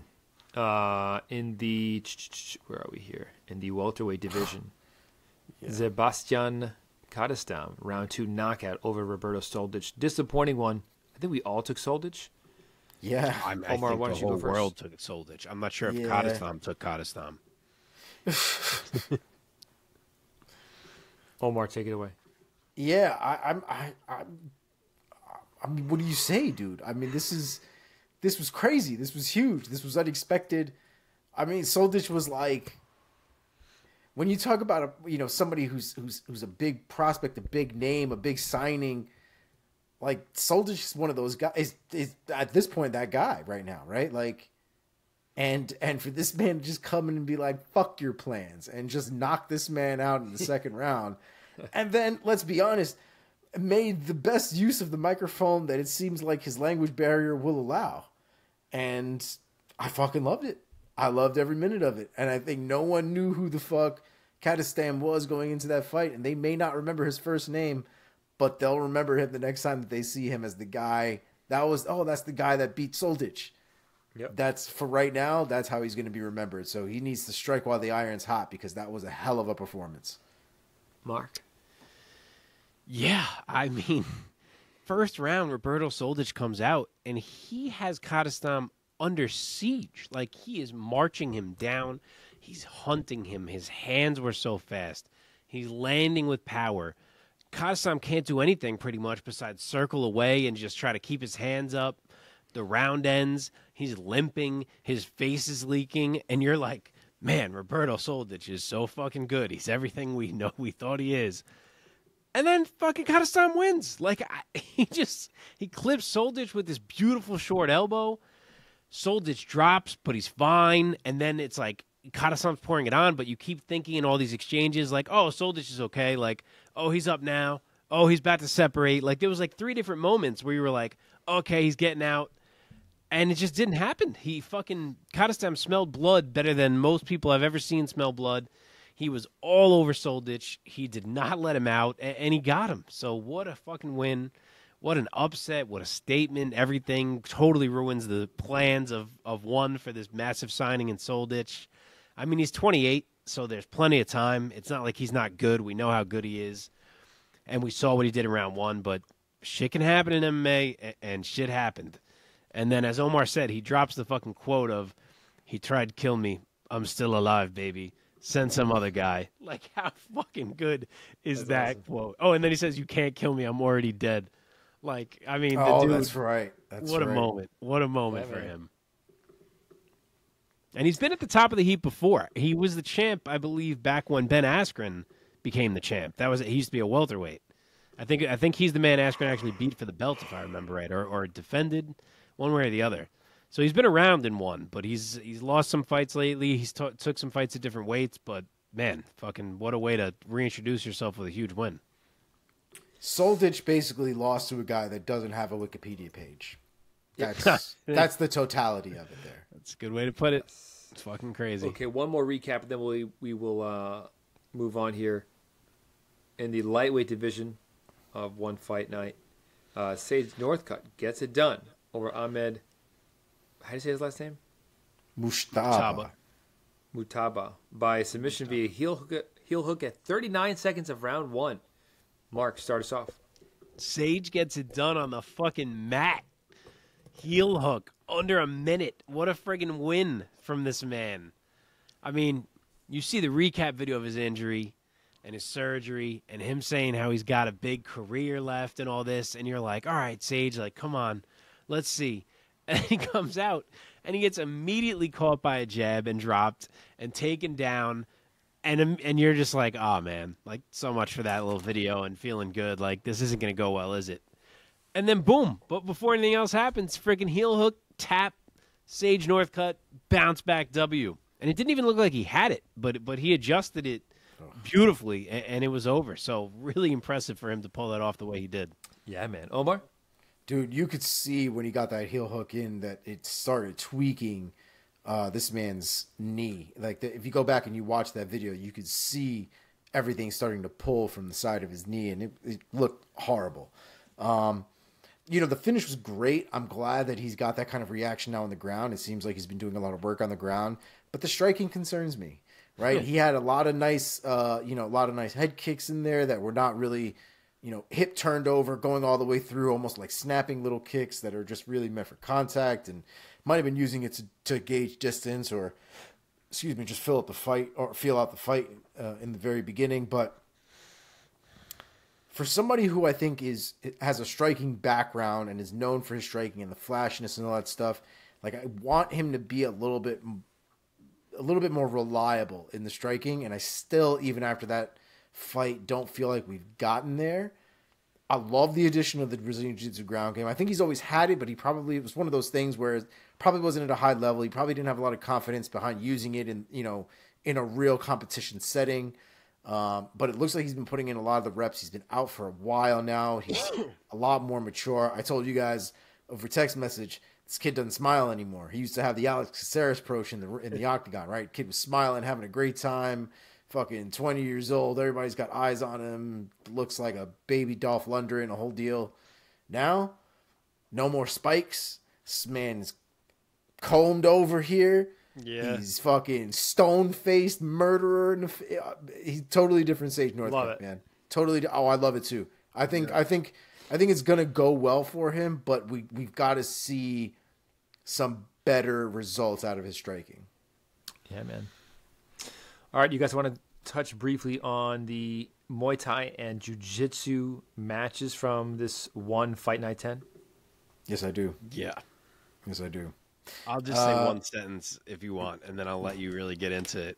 Go for it. Rodtang is fucking silly, bro. I mean, he was lighting Sabaris up throughout, but just that read at the end to see the spin coming, step around to like the side front almost, and just say like, "Oh, hello, eat this elbow real quick." Fucking just disgusting. Yeah, dude. I think back to the seminar that I had with Rodtang a few weeks ago at this point, and there are a lot of things that he does that force him to be in the fire, and I don't want to use any of those techniques.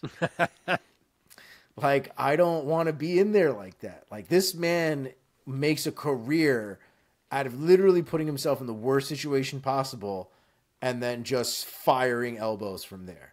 And there were techniques he was trying to show us about stepping elbows and countering off of hooks and things like that. And every time I was throwing him, I'm like getting hit in the back of the head with a goddamn hook. And I'm like, this technique seems like bullshit, man. But like when you see him throw it and you see him do it, it's like super high level, and he gets in there fast, and he's able to like completely avoid the punches. And I think there are some things that just don't work for everybody from a technique standpoint. Guys have different body types and whatever else.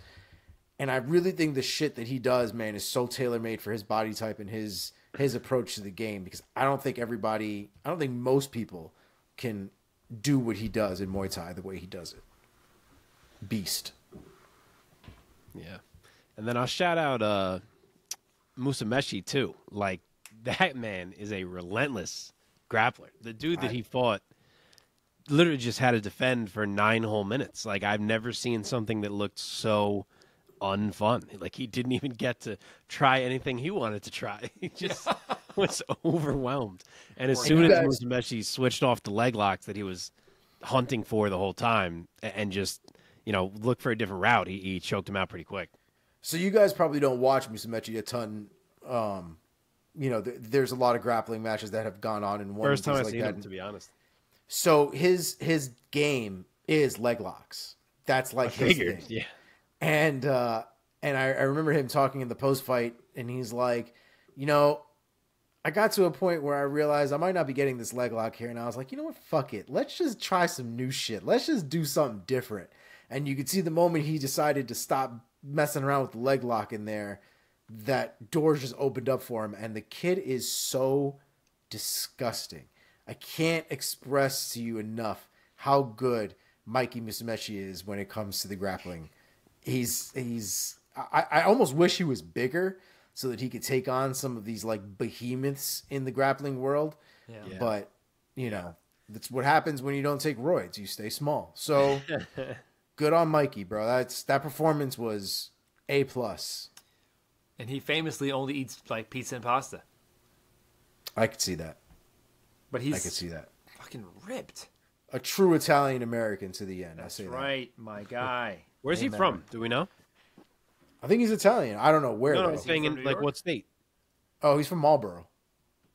Where's Jersey. Marlboro? Mass? Jersey. Oh, Jersey? Marlboro? all right.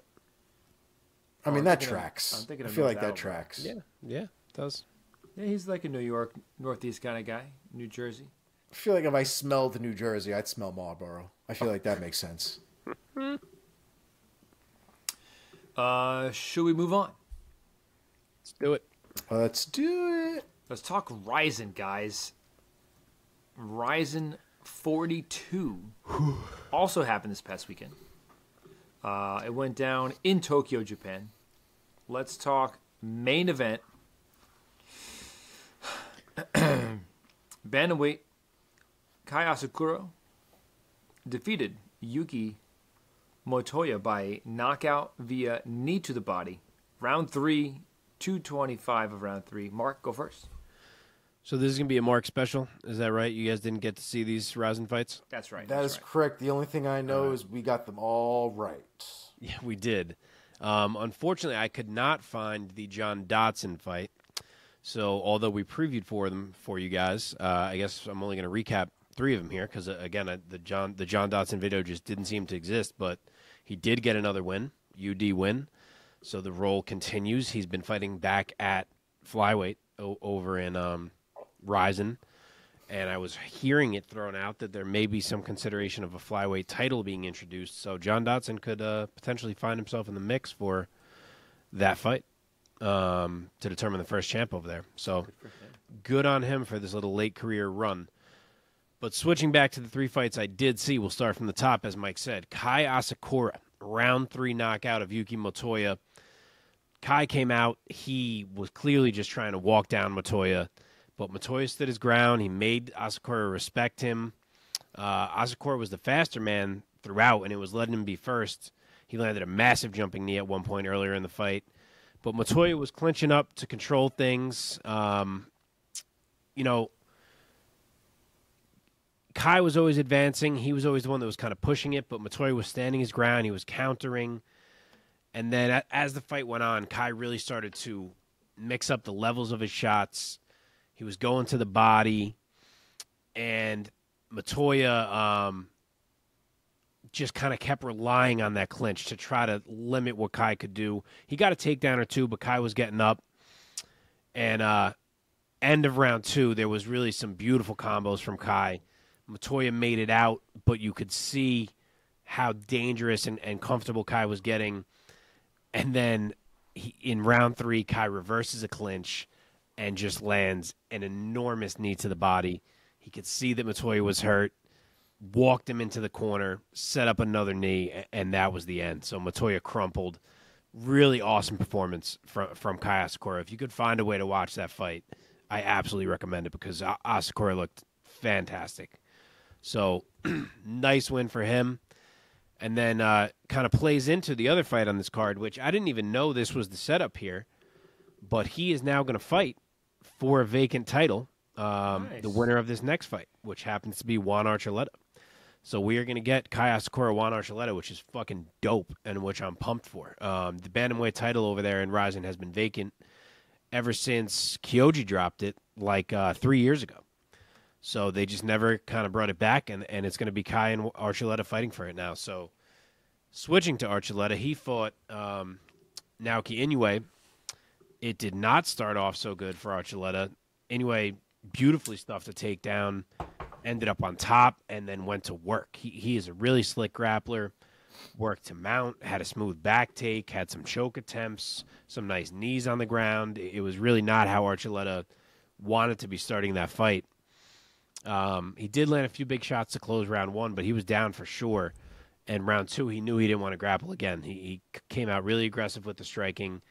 He was backing Inoue up, he was still eating jabs. Anyway, was jabbing his face off. But the power came through for Juan, I would say, as the differentiator. He dropped anyway with a right in that round.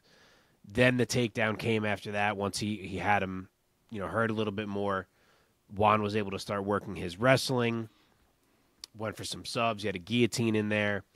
And you could tell as the grappling started to go on, Inoue's gas tank just kind of started failing him a bit. Round 3, Archuleta caught a kick, another takedown, and really took it over. I mean, it still went back and forth. I got to give it to Inoue. He slips out at one point. He took Archuleta's back again, but it was kind of his last gasp. He ran out of gas after that, and Archuleta rode it out the rest of the way. So a nice win for him, and as I said, he's going to be in a huge fight with Kaya Sakura. That's going to be, I kind of think, a striker versus wrestler type matchup here, because I could be wrong. Juan does carry power, but I don't think he wants to strike with Kai. So we'll see. That'll be a fun fight. And then the last one was our boy Roberto de Souza with a UD over Spike Carlisle. Spike came out yelling and pointing and talking and just got immediately taken down. And then from there it became a grapple fest, basically. Spike did well to defend. Nothing was easy. He toughed out a guillotine. But, Souza's just unreal. It's not where you want to be with him, plain and simple. I always use the word wizard with this guy, and it's completely true. Spike, to win that fight, he needed to stuff some takedowns, and he just couldn't. Round 2 and 3 were all offensive grappling from Satoshi, more surviving from Spike. And we know he has some fantastic sub-D, which he showed again in this fight, but he lost pretty clearly. So good on de Souza to handle Spike the way you would like to see him handle him. And that concludes the RIZIN recap. Does RIZIN's scoring work like ones, where they're doing the full card or the full fight? God, I'm trying to remember now. Because I see they're allowing soccer kicks and shit on the floor. Yeah. I'm trying to remember the results. Yeah, I think it's rounds. Like UFC? I feel like I remember it being 30-27 to Souza, but maybe that was just in my brain. I'm going to tell you right now. Oh, can I not click this? You're kidding me. Here we go.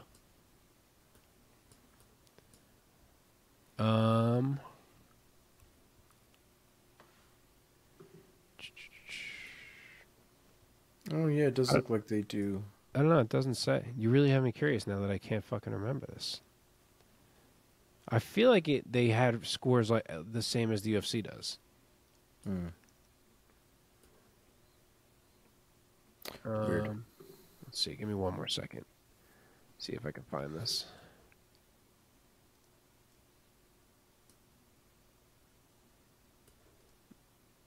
No, I can't fucking find it. Oh well. We shall move on. Definitely cut this out of the RIZIN clip. This us mumbling. Yeah. Also, the famous Bouaka fought to a draw with his opponent. Oh, was Bukau on this fucking card? Yeah. Bouaka. How do you say his name? Bukau. Bukau. Excuse me. Please don't beat me up. Damn. He fought to a draw? Yeah, unanimous draw. That seems crazy. Bukau usually murders motherfuckers. Yeah, he's a murderer, man. Let's go inside the MMA sphere with Omar telling us about what's going on in the world of mixed martial arts. Quite a lot of shit done gone on in the last week or so. So let's just jump right into it because I have quite a little list here. First on the list, and I was debating which one would go first here, but I'll give you the one that has a little bit more information. So Tony Ferguson was arrested recently. Yay. I believe this was, Sunday or Sunday night. It's no scores. If I'm not mistaken. It's what? I always find things when other people start talking. It's like one. It's not rounds. It's just one. Okay. So Tony Ferguson apparently had been drinking and crashed his car into two parked cars. Ended up flipping his car over. He did have a passenger in the car with him. Doesn't sound like anybody was injured, thank God. But Tony Ferguson did not give the cops an easy time. Apparently, he did not want to take a sobriety test on the scene. According to the officer that dealt with it, he refused to take a breathalyzer test. And he reeked of alcohol, had bloodshot eyes, and was very uncooperative.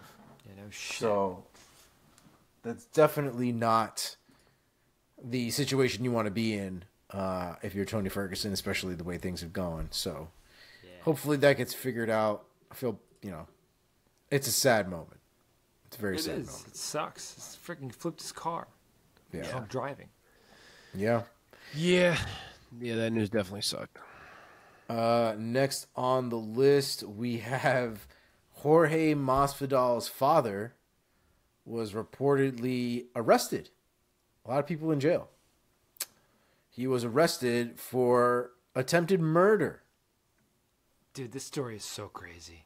I don't even know. I forgot to read this story. But it's almost like there's nothing, there's no real why behind almost any of it.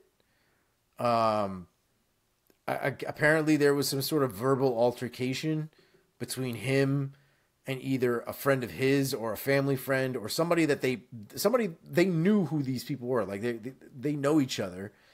And I guess some verbal altercation got out of hand, and Masvidal's father shot this dude in both arms. Like, Jesus. How fucking crazy is that, dude? Fuck. Like, and I love Masvidal's response. Like, I don't even know why he's being arrested right now. You know what I mean? Like, it's Florida, so we're loosey-goosey out here. First reaction when somebody gets shot in the arm isn't always, oh my God, you shot somebody in the arm, is what'd he do? We always ask that question down here first. So it seems like there's more to be said about the situation. Obviously, they didn't go into a ton of detail currently about it, but we do know that he is out on bail currently. A $10,000 bond was set, and I'm sure this will continue to get the eyes of the MMA world. So as things progress and update, we will continue to do the same. Next on my list, we have Thiago Santos, Christoph Jotko, and two others, Bruno Capelloza and Rizvan Kuniev. Capelloza defeated Matthias Scheffel in his recent fight, and Kuniev looks like he recently defeated Renan Ferreira. These were all on PFL 2 in April 7th. All four of these dudes popped. I think the first reaction that everybody had, and not just Mark, because I know Mark had it, was PFL test for drugs. That's good to know. It's very good to know. I don't think anybody was expecting anybody to pop for anything in PFL. I think everybody had this assumption that as soon as people left the UFC and went into PFL, they're basically just going ham out there. But it sounds like that they test. And I actually heard Demetrious in an interview today with Ariel that I think he had on Monday, where he was talking about the process and weight cutting and all that kind of stuff. They get drug tested too, and he said it was from USADA. So wow. I was also unaware of that. I don't know if maybe he just misspoke or maybe that's what he's used to as far as who's doing the drug test. But if USADA's doing PFL and you're doing one, amen. Like, keep that going. I'm all about that. Yeah. Anyway, all four of those dudes popped. They have not disclosed what substances they popped for, how long the suspensions are, anything like that. Just that all four of them popped. So I wouldn't expect to see them back for quite some time, if at all, for some of them at this point. Mm-hmm. Next on the list, just a few updates here. Fight announcements and such, and then we can move right along. Stephen Thompson versus Michel Pereira has been scrapped from UFC 289, which makes me very, very sad. I do not believe it is. I want to say it was rebooked, but I can't remember. Yeah, I was going to say, I read they were trying to rebook it. It's not like we've lost it. Yeah. I don't think that they... They haven't officially rebooked it, it looks like. But unfortunately, it won't be 289 where they'll be fighting. So we'll have to wait a little bit longer for that. Cyril Gane is currently planning to return in September and is eyeing a fight with Sergey Pavlovich. That is a damn good fight. What's wrong? What's the problem? No. Fucking no. No. Why should Pavlovich have to take that fight? Mark is displeased. He's already there. It's his fucking title shot. Why does he need to fight Cyril Gane? Do you think Jones actually fights Pavlovich? Because I fucking don't. I'm just saying. Then he drops the belt and Pavlovich fights for it anyway. Like, why? I can't see. And I think it's pointless. I'm still trying to figure out, and we're going to get off on a little tangent here, but I still don't understand signing an 8-fight contract to plan to then fight 2 fucking fights. I agree. Like, I really want somebody who understands these contracts and these processes, because I keep seeing these chooch-ass people on the fucking internet, like, if they know the first thing about this world and how any of this shit works, talking about, well, that's how we got the best deal. Well, he signed the contract. He knew what he was doing. I don't want to hear none of that shit. I want to hear somebody who's actually gone through these negotiations and, like, knows how this shit works. Because there has to be a reason. You don't just randomly sign an 8-fight contract when you know you're not fighting 8 more fights. It makes no goddamn sense, like, anywhere. Yeah. So no, I don't get it. There's got to be a reason. Like, I have to believe there's got to be some reason, and I just want somebody with some fucking smarts. And I really tell me thought what that is. He was not coming back just to fight 2 fights. Like, I thought he was going to try to give us a run. We were talking about it last week, how he could have had a run of Gane and then Miocic and then Pavlovich and then like an Aspinall if he got there and like maybe a 5th. Like, it was there for him to have like a real legendary run. Not obviously he's already had a legendary run, but you know what I mean. Yeah. I'm surprised to hear that he's like, yeah, I'm thinking I'll fight 1 more. Like, what? How did we get here? Imagine it's spend like the last 3-4 years bulking up and doing all this fucking bullshit to fight twice. I agree. Just seems weird. I agree. Maybe he's gaming everybody. Maybe he's trying to up his worth by making it seem like he's leaving. I don't know, but it seems could be the 8 fights for 2 fights thing is I don't know. I don't get it. Anyway, great. Got some more updates here. Poliana Viana is out against her fight with Emily Ducote. Ducote will now be facing Lupi Godinez at UFC Vegas 73 on May 20th. This will be a 120-pound catch weight because of the short notice, so just keep that part in mind. Jamie Malarkey versus Guram Kutateladze has been added to UFC's Vegas card on June 3rd. Andre Arlovsky back in the mix against Dontel Mays. That one's also been added to the June 3rd card. And Karine Silva versus Ketlin Souza has also been added to the same June 3rd card. Arman Sarukian versus Joaquim Silva has been added to UFC Fight Night on June 17th, along with Josh Fremd versus Roman Kopylov. Sarukian and Silva is the stupidest fucking fight I've ever heard in maybe my entire life. I'm going to give you something quickly for reference. I didn't look at this before, but I'm just thinking about it right now. In my rankings, and probably in the UFC's, Arman Sarukian is number 7. 8. I can't read. Joaquim Silva is number 34 and has lost 2 of his last 3 fights and 3 of his last 5.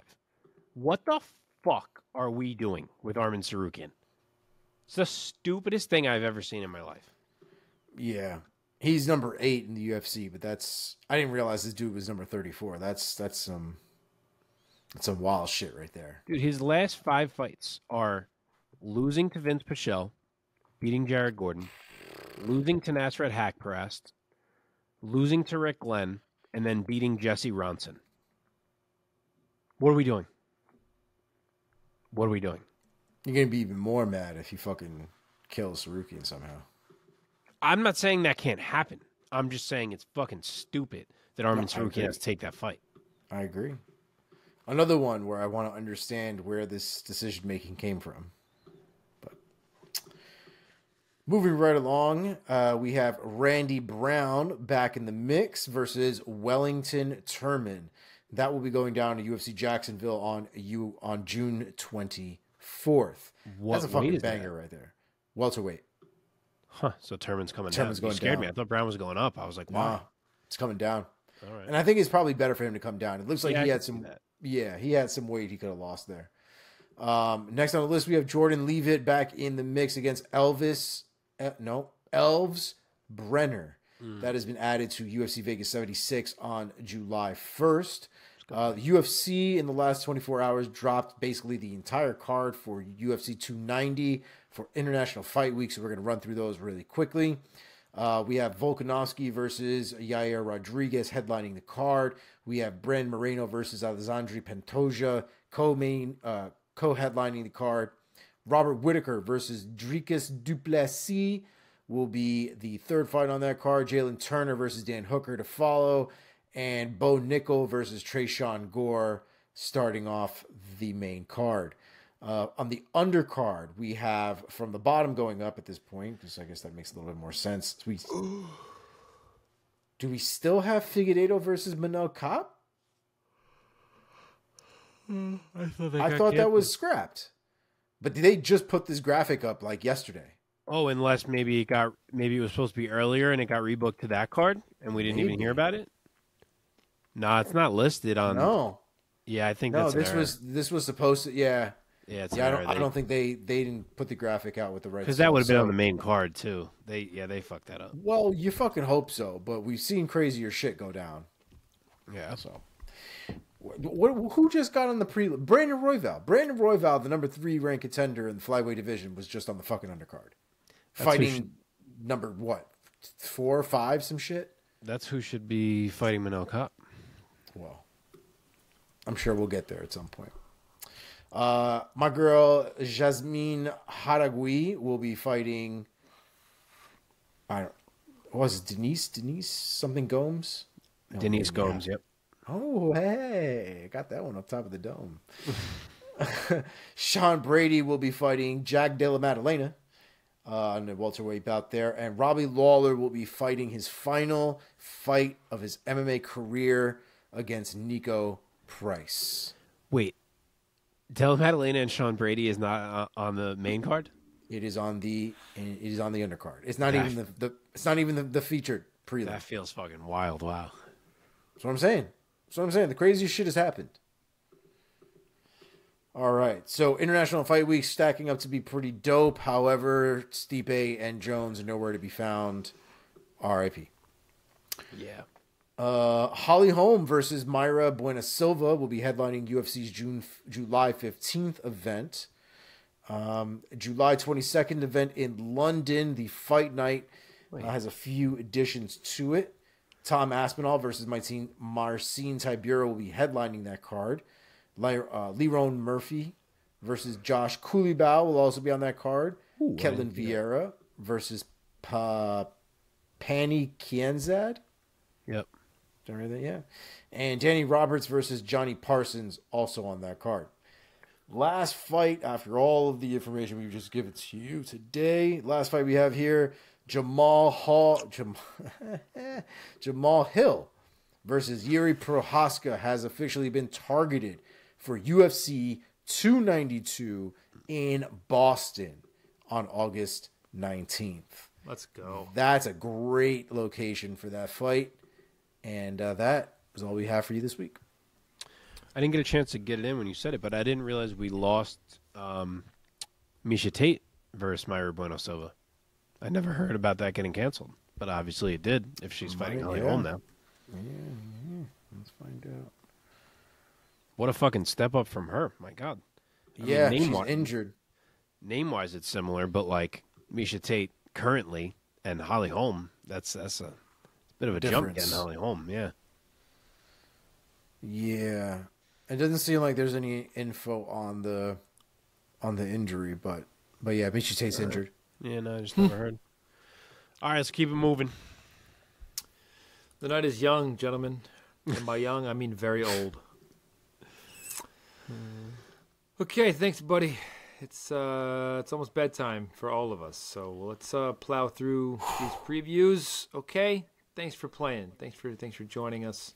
We got trivia at the end, right? No. By that time it'd be probably 1:30. 3 a.m. or something. Okay, first up we have Bellator 296, Musumeci versus Edwards, going down at the Accor Arena in Paris, France. My goodness, how cool is that? Before we talk about, I believe, 4 of these bouts, any other fights or fighters that you guys want to highlight? Oh, that's a good question. I forgot to pull up the rest of the card because It's a no from me, dog. It's a no from me. I forgot that was a potential question. Hold on, I'm almost there. Just in case there's one I want to say anything about. I know we're short on time. Saul Rogers versus Davey Gallen is a solid lightweight fight. Striker versus grappler in that one. Pyotr Nidzielski versus Yves Landu at featherweight, another solid fight. Tim Wilde, Chris Gonzalez, another solid lightweight fight. Yeah, there's worthwhile fights on this undercard for sure. But yeah, let's keep it moving. We have too much to do. Yes, okay. First fight we're going to talk about is the old rivalry, England versus France. We have the Frenchman. I hope I don't say his name wrong. That's why it's on the fucking main card. I was wondering why this was a main card fight, but now it makes all the sense. That it's England versus France? That it's a Frenchman. Yes, of course.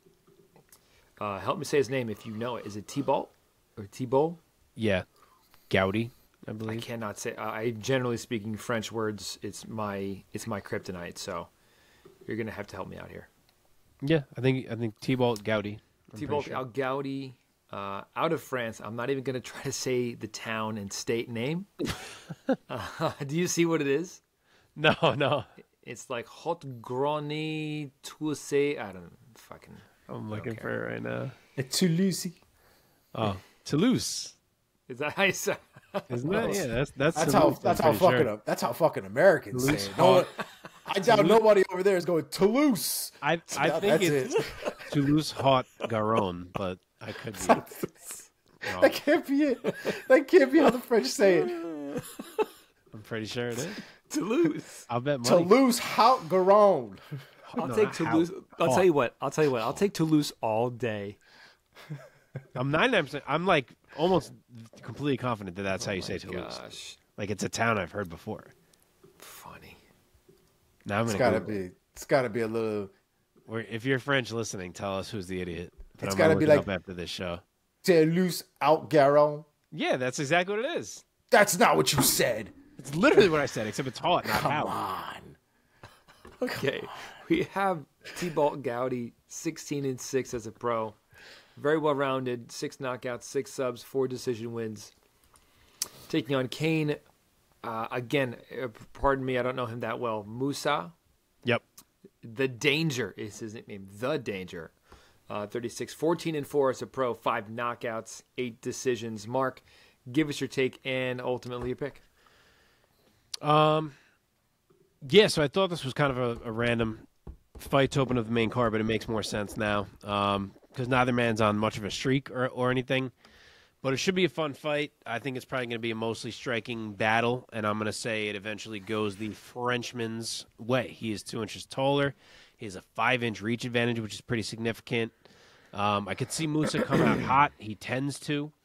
But I think that Goudy's a tough enough dude. I think he carries the higher level of technique. And I think as it goes on, he'll probably start to find some setups and angles and take it over. And maybe even mix in some grappling, too, because he's got that in the bag. So I will say Goudy, UD. Omar, do you have a pick for this fight? I do. I'm also going to go with Goudy on this one. I think it's going to be a messy fight, though. I think this is going to be one of those fights where the scorecards get really murky by the end of it. I see these rounds being very competitive, and guys kind of scratching out rounds here and there. But I'm going to go with Goudy here. I think he can do enough to at least get 2 out of those 3 rounds. I'm going to go unanimous decision. I honestly wouldn't even be surprised if it becomes a split. Okay. I personally, admittedly, don't know enough about either of these two gentlemen to confidently make a pick. So, I'll just strike this one from our record here. I mean, I could throw a pick out there if you want me to, but that would be silly. That's all right. We won't hold you to it if you're too much of a bitch. Okay, welterweights. Douglas the Phenom Lima taking on Castelo Van Steenis. Douglas Lima, very familiar to Bellator fans, 35-year-old out of Brazil. 32 wins, 11 defeats. 16 of those wins coming by way of knockout. Another 10 of them coming by way of submission. He is desperately looking to get back in the win column, riding a 4-fight losing streak coming into this weekend. The former Bellator champ that he is. Castelo Van Steenis, the Spaniard, the 30-year-old, confusingly, from the Netherlands. Yeah. He's 14-2 as a pro. 4 knockouts, 6 subs. Omar, give us your take and your pick. Man, the hesitation I really have is the weight, right? Him going up in weight. He hasn't really won a fight. He's fought a lot of really good guys, but he just...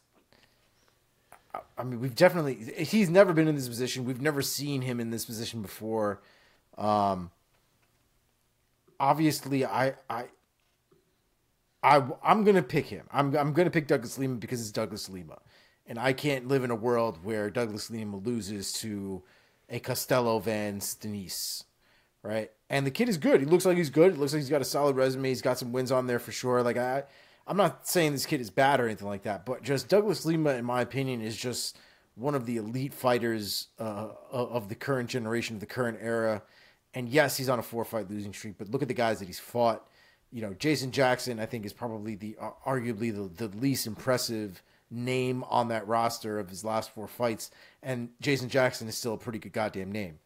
I'm going to ride with Douglas Lima, though, here, man. I hope he can do enough to get in there. I hope the experience, the mounds and years of experience that Douglas Lima has in there at the elite level hopefully pushes him over at minimum. So I'm going to just go play safe and do Douglas Lima by decision. Okay, Mark. So Douglas Lima is the dog. He is plus 125. Pretty close. Van Steenis is minus 150. It's a 1.5-inch reach advantage for Castelo Van Steenis. He is a guy who's kind of hard to evaluate. He's 14-2. He's 6-1 in Bellator. He's looked great in his wins. His only losses to John Salter. But aside from the close split over Fabian Edwards, he doesn't really have any names on his resume. He hasn't fought a ton of guys that you truly respect outside of Salter and Edwards and now this fight. And then on the flip side, as we know, Douglas Lima has a million names on the resume, as Omar was just alluding to. So your mind at first just wants to say, oh, it's going to be Douglas Lima. But there's some factors. He's lost 4 fights in a row. He's on a real slide. He's 35. Costello's 30. Lima's a career welterweight who's moving up to middleweight because he's trying to find some answers, capture some magic again. It's a tough call. I could see them both absolutely ripping the legs. They both excel there. They both have power. They both can grapple well. I wouldn't say either excels as a grappler, but Van Steenis has his share of subs on his resume. I don't know if he's the kind of guy that can repeatedly take Lima down and work that type of game plan like you see other people try to do to Douglas Lima.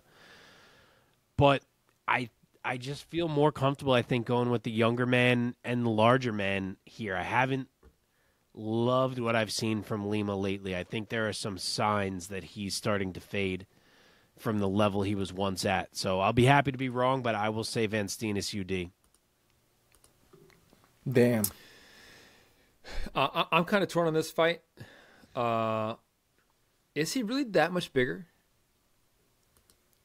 I mean, they're the same height. It wasn't much. They're the same height. Yeah, same height, 1.5-inch reach. Yeah. But just a career middleweight versus a career welterweight as well. I would imagine the frames are probably different. Yeah, that's what I mean. Yeah. I hear what Omar is saying, going with the youth, but I'm also torn. I like the youth of Van Steenis. I'm going to go with the experience. What's up? Mark went with the youth. I went with the old man. That's what I thought I said. No, you said no. That's okay. It's late. It's almost 1 a.m. God damn. I will go with. I'm picking this on the spot here because this has been so tough. I will go with the experience, the age, and treachery. I'll go against my better judgment because I usually take the youngins, as we know. Yeah. In this case, I will go against my better judgment, and I will take Douglas Lima to get back in the win column maybe one more time in his career. Okay, let's see. In the co-main event, Bellator 296. In the lightweight division, we have Brett Primus taking on Mansour Barnia. How do you say his name? Barnawi. Barnawi. Barnawi. God damn these. This card is the bane of my existence. What? It's another place that you can't say? No, it's just French names. I'm sorry. I'm probably butchering these like I should work at a freaking 3-star Michelin restaurant, man. Mike ain't going to France to announce. It's not gonna happen. I know, seriously, they don't want me. Okay, Brad Primus. He's the 38-year-old out of Portland, Oregon. What? Primus. God damn it. Out of Portland, Oregon. Excuse me. He's 11-3 with 6 subs, coming off of a loss back in June against Alexander Shabley. Okay, help me here. Mansour? I think it's like Mansour. Barnawi. I can't do it, man. But I could be wrong. The Afro Samurai. Let's go with his nickname. Yeah. 30-year-old out of Paris, France. He's 20-4 as a pro with 13 submissions. Mark, just put me out of my misery. All right, so this is the final first round fight of the Bellator Lightweight Grand Prix. Obviously, we know on one side we already have a semifinal of AJ McKee and Alexander Shabley. On the other, we are waiting to see who will get the next title shot against Usman Nurmagomedov, and we are going to find out here. So the big favorite, is Barnawi. He is minus 350. Brent Primus is plus 260, which is maybe even wider than I thought. I figured Primus would be the dog, but that's a lot. 2 inches of height and 4 inches of reach for Barnawi. And I hope it's him, man. I will say that. He's really exciting. There's a little bit of mystique, I feel, and hype behind him. And I think if he wins here, he makes an intriguing next opponent for Usman just because of the skills in his bag. I mean, the dude has 6 rear naked chokes in his last 7 fights. And the one where he didn't get a rear naked choke, he just got a flying knee knockout instead. So he's a fun guy right now, whereas Primus doesn't really excite me the same way if it's him who has to match up with Usman. So I hope for the sake of the billing it's Mansour. What this one comes down to for me is that both dudes have some nasty grappling. But I feel like if I'm Barnawi, I just try to not be there because Primus is so sticky and he can really just nullify you and get you stuck for long periods.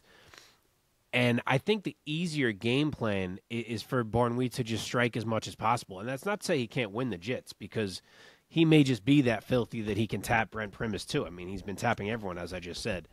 So maybe he just is that confident. He says, fuck it, and that's what he tries to do. But I kind of feel like the path of least resistance is to kind of almost anti-grapple, and it would let him maybe avoid a chance at a weird decision too, which Brent Primus is involved in a lot.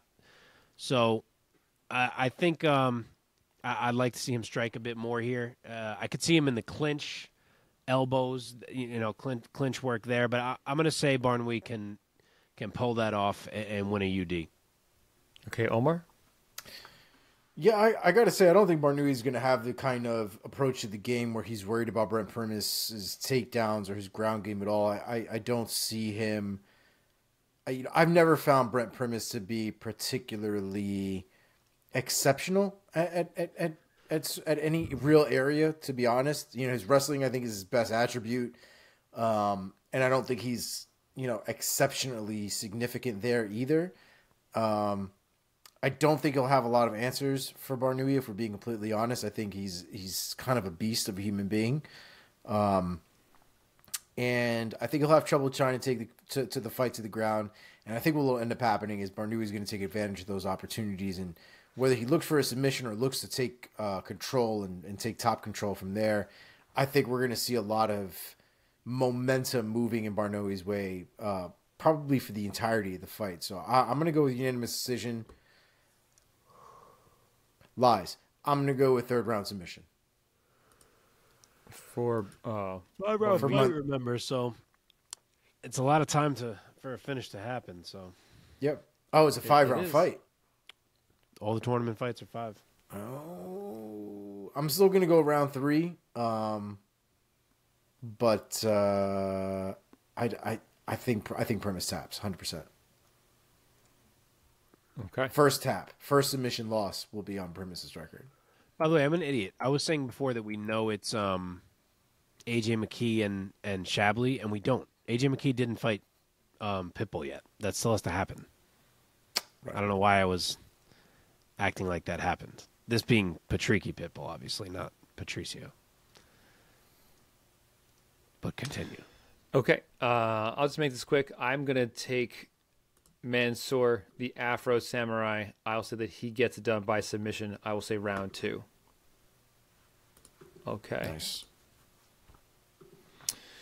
Main event, Bellator 296. We have in the middleweight division, Gegard Mousasi, the Dreamcatcher, taking on Fabian, the Assassin Edwards. Edwards, the 30-year-old out of England, 11-2 as a pro, 4 knockouts on his record, riding back-to-back wins over Machida and Charlie Ward, both under the Bellator banner. Gegard Mousasi, the 37-year-old out of the Netherlands, a ridiculous record. He is 49-8. 49-8 with 2 draws. 28 wins coming by way of knockout, add another 12 by submission. He's looking to get back in the win column, losing his title to Johnny Eblen back in June of 2022 at Bellator 282. Mark, start us off. Give us the odds and your take and pick. All right, odds. Gegard Mousasi, minus 275. Fabian Edwards, plus 210. Yeah, fairly wide. I wasn't sure if it was going to be that wide. I think it should be, though.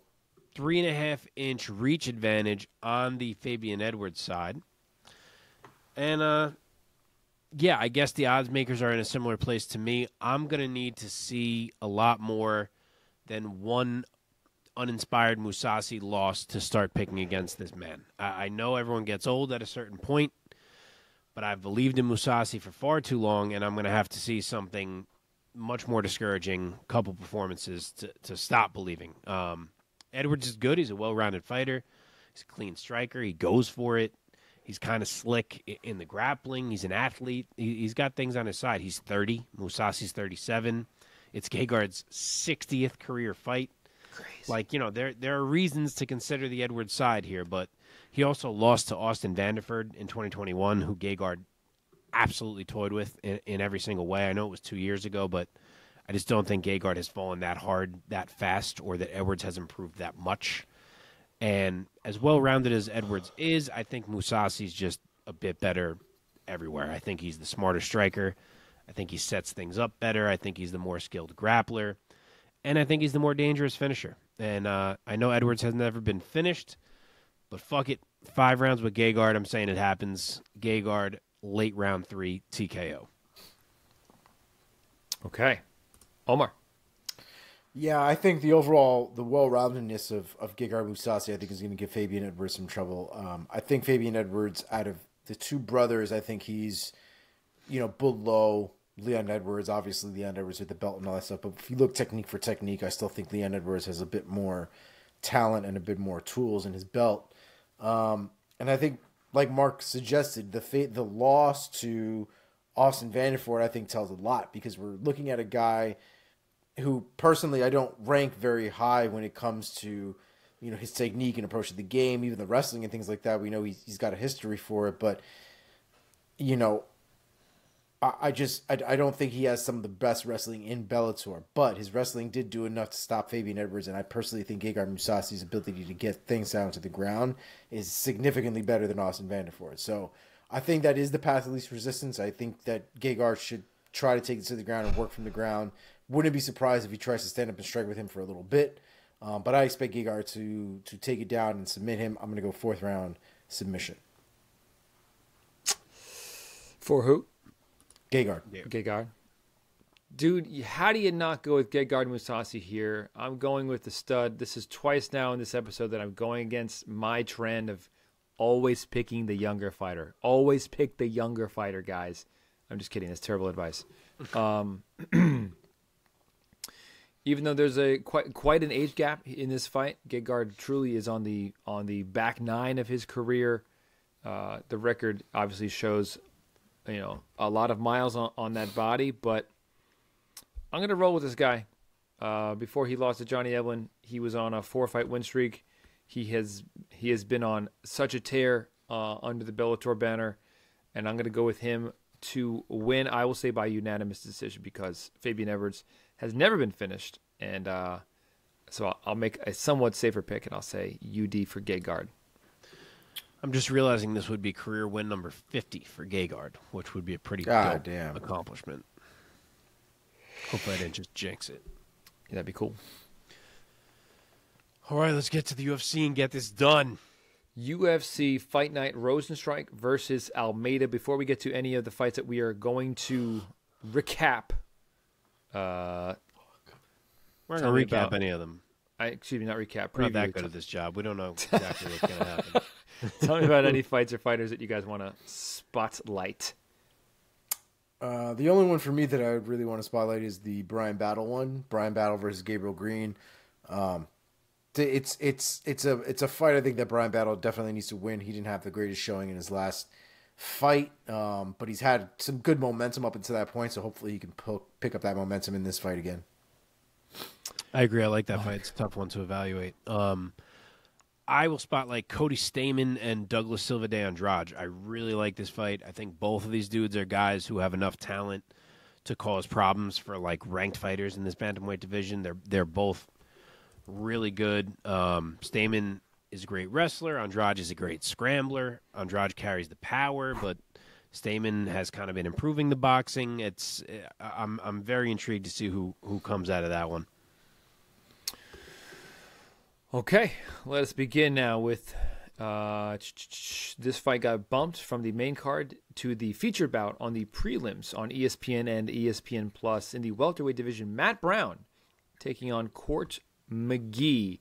Both guys are absolute veterans of the sport and of the UFC. Matt Brown, his record stands at 23-19. Court McGee 21-11. Omar, start us off. Give us your pick. Matt Brown versus Court McGee. Dude, this is a very tough fight to pick, man. I got to be honest. I see paths to victory for both of these guys. Matt Brown has got the elbows, absolutely a savage approach to the game, likes to push the pace, likes to come forward, likes to try to drown their opponents moving backwards and things like that. The pressure is pretty crazy. But Court McGee has a very similar approach. I think the main difference between the two is Court McGee tends to use his wrestling a lot more than Matt Brown does. But the idea of the pushing forward and kind of smothering the distance and kind of trying to drown the opponent in backwards movement, I think the approach is going to be very similar. So at the end of the day, to me, it's about who has the better approach in that. And I want to say Court McGee has made enough improvements in the striking game where his grappling might actually play a nice hand in striking and countering Matt Brown with his grappling. So I'm going to go with Court McGee here. I don't think that there's going to be a finish here, though I wouldn't be surprised with the way both of these guys can throw. But I'm going to say that Court McGee is able to edge out 2 rounds. Probably very close fight, but I'm going to give it to Court McGee, unanimous decision. Mark? All right, Matt Brown is an almost 2-1 dog here. He is plus 180. Court McGee minus 220. I think it's a lot closer than that. I don't think this is an easy fight to pick. Sometimes Court can eat damage and keep moving, and if he can do that here, he's probably going to find a way to drag Matt Brown down, and Matt Brown can sometimes get himself in trouble underneath a wrestler. But on the flip side, Court McGee can also sometimes get hurt with one big shot, and Matt Brown knows how to fucking hurt people. So I'm going to go with the dog here. I'm going to say that there are too many moments that happen in the clinch, and Matt Brown is silly dangerous in the clinch. So I'll say a big clinch elbow from Matt changes this fight and leads to a finish. Matt Brown, round 2 knockout. Okay. Yeah, this is going to be a war between these two vets, and I'll just make this one quick. I'm going to say Matt Brown by unanimous decision in a bloodbath between these two guys. And is this a retirement fight for both or either? Not that I've heard. No. Okay. It's just probably Lawler. Okay. Moving up now into the main card, we have in the welterweight division, Alex Morono taking on Tim the Dirty Bird Means. So, Tim Means, the 39-year-old out of Albuquerque, New Mexico. He is 32-14 with 1 draw and 1 no contest. Of his 32 wins, 19 have come by way of knockout. Add another 5 to that by submission. Coming off back-to-back losses to Kevin Holland and Max Griffin. He will be standing across from Alex the Great White Morono, 32 years old, out of Houston, Texas, 22-8 with 1 no contest. He is also coming off of a loss against Santiago Ponzinibbio. Mark, start us off. Okay, same exact underdog odds as Matt Brown. Tim Means is plus 180. Alex Morono is minus 225 as the favorite. 3 inches of height and 3 inches of reach on the dog side for Tim Means, which is interesting. I know Alex Morono's on a hell of a run. One Santiago Ponzinibbio punch notwithstanding. Other than that, a hell of a run. And I'm going to pick him here.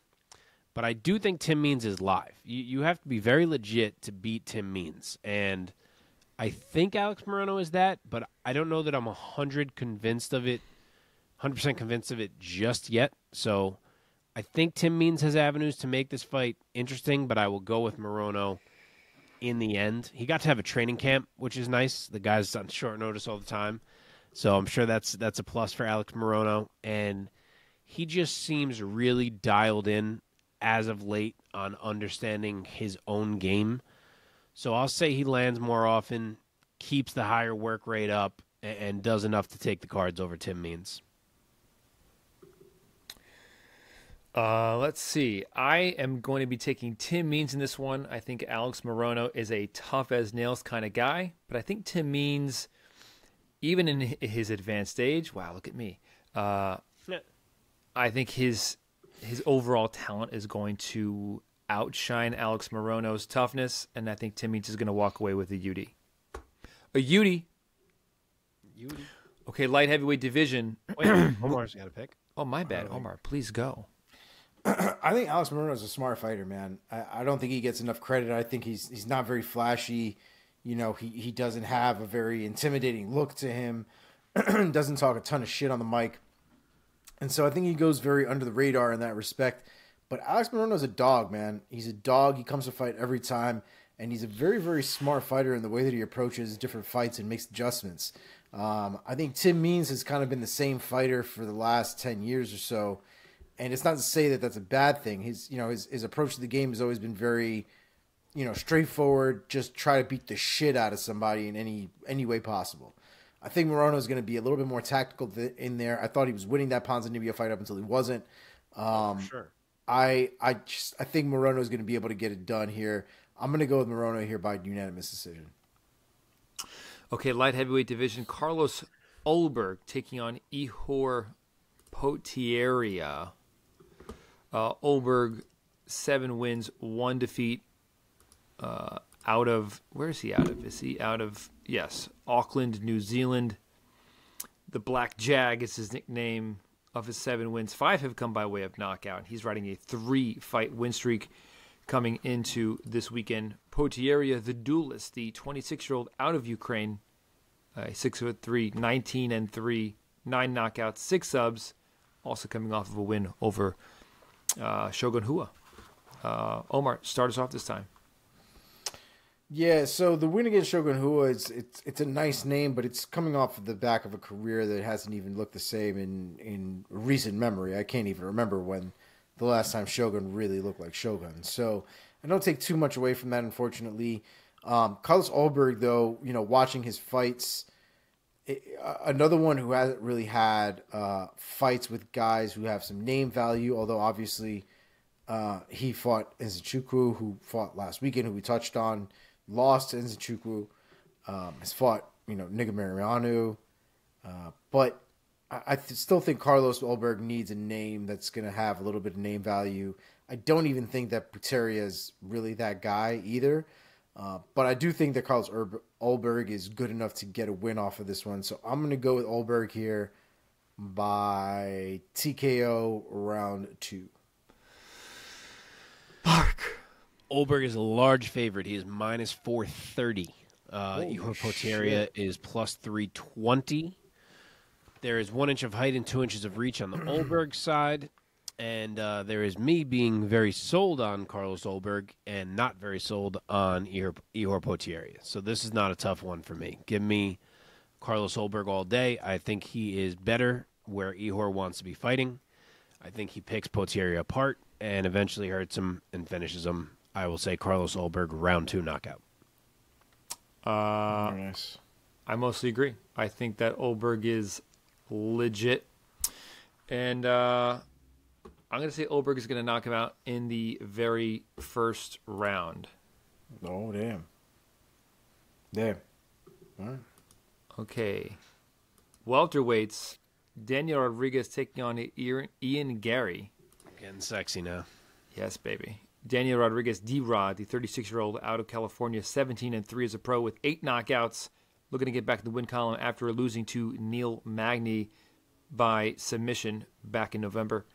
He will be taking on the quick turnaround relatively quick for Ian the Future Gary, the 25-year-old out of Dublin, Ireland, undefeated 11-0 with 6 knockouts.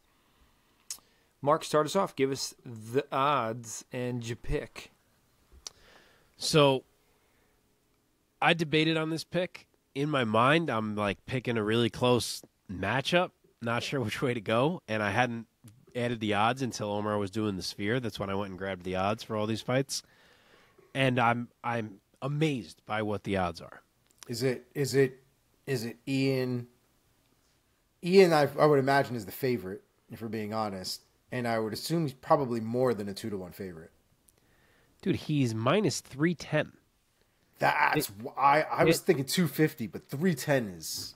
Daniel Rodriguez is plus 240 as an underdog. I literally thought this fight was going to be like someone's minus 120. Like, I thought it was going to be like a pick'em fight. Nah. I never, ever saw that line coming. Okay. 2 inches of height on the Ian Gary side. The reach is the same. It's hard. I'm going to go Ian Gary. I know how good D-Rod is. I know that could end up looking bad, but I just feel like Ian Gary is really perfecting his game as of late. I know he's not walking through dudes or anything, but I also feel like his game is the kind of game that can translate no matter who's across from him, striking-wise, unless it's like the absolute elite. So I think he is going to look just as good striking against D-Rod as he has against his other dudes, even though D-Rod is a higher level. And I do think D-Rod's style is still one where Ian Gary can shine at times. I think he's a little, not wooden, but he's a little straightforward in his game, and I think Gary's technique is that high where he can find openings. I think it's going to be a scrap. I think Gary's going to have to eat shots. D-Rod is so clean with his boxing. Gary's going to have to show his toughness in this fight and prove that he's got that. But I also think there's going to be openings where he can take advantage. I think he can rip the legs of D-Rod. Like I said, he's a bit stationary at times. I think Gary can be the fighter who's more in and out. I think he is quicker. I think his hands may be quicker, which, again, is maybe a stretch because D-Rod's hands are so good. But I think Ian Gary can take these cards. I just think he's more creative and he can find ways to change the fight as it's going if things are not going his way. I trust him more to figure it out live in the cage. I will say Ian Gary UD. Let's see. In this case, I love the youth and athleticism of Ian Gary over Daniel Rodriguez. I think it's an 11-year difference of age. Wow. Jeez. Dude, D-Rod is a gamer, man, and he has great hands. He's a very talented striker, very talented boxer. In this case, I'm just going to go with the youth and the explosiveness and the athleticism of Ian Gary. And I'm going to say that Ian Gary finds a TKO, I'll say round 3. That'd be big. Or I'm going to agree with Mike here. Actually, I think Ian Gary is a really good fighter. I think not a lot of people are going to give him the credit he deserves with his approach and his really good range management. We've seen him falter, which I think is going to be something to take into consideration going into this fight. But I do think it was one mistake in the fight. I think it was a mistake that he acknowledges, that he knows happened, and I think it's something that he's going to work to make sure it doesn't happen. I think some of the most dangerous guys when it comes to fighting are the ones who acknowledge their mistakes, right? Because a guy that knows what he did wrong knows how to fix it, or at least is going to find out. Guys who like to tell themselves, well, it was because of this, and this, and they make excuses for why certain things happened instead of trying to take some responsibility for the situation they were in or the decision that they made or whatever the case is. Those are the guys that, to me, tend to sometimes get left wanting because they don't see the issues that really led to that issue or that situation that they're in, and they'll blame it on a lot of other things. Ian Gary doesn't do that. Takes full responsibility for why things have happened to him, why he got caught with those shots or a shot, however you want to describe that fight. But my point is I think Ian Gary is just the better fighter here. I think he's more cerebral, and I think he's going to take it, man. And I do think that his volume catches up to people, and I think the crisper he is and the better he gets and the more comfortable he is in the octagon, I think it's going to continue to happen. I'm also going with third round TKO. I thought I might be when I was picking him, I was like, I think I might be the only one who picks him. It feels weird that we're all off D-Rod because D-Rod is good. He is good. He did not look great against Magny, though. I did not care for that performance personally. Yeah. I could be very wrong about this, and I could be made to look like a fool, but I just feel like this is a favorable matchup, a good matchup for Ian Gary to break into sort of the another higher level. I agree. I mean, we all agree, it seems. Yeah. Yep. Okay, moving on. Here we go. Co-main event, UFC Fight Night. In the light heavyweight division, we have Anthony Lionheart Smith taking on Johnny Walker. So, Anthony Smith, a 34-year-old out of Omaha, Nebraska. He is 36-17 as a pro. Almost every single one of those wins have come by way of finish. 19 knockouts, 14 submissions. He's looking to get back in the win column at 205 after a loss at the hands of Magomed Ankalaev.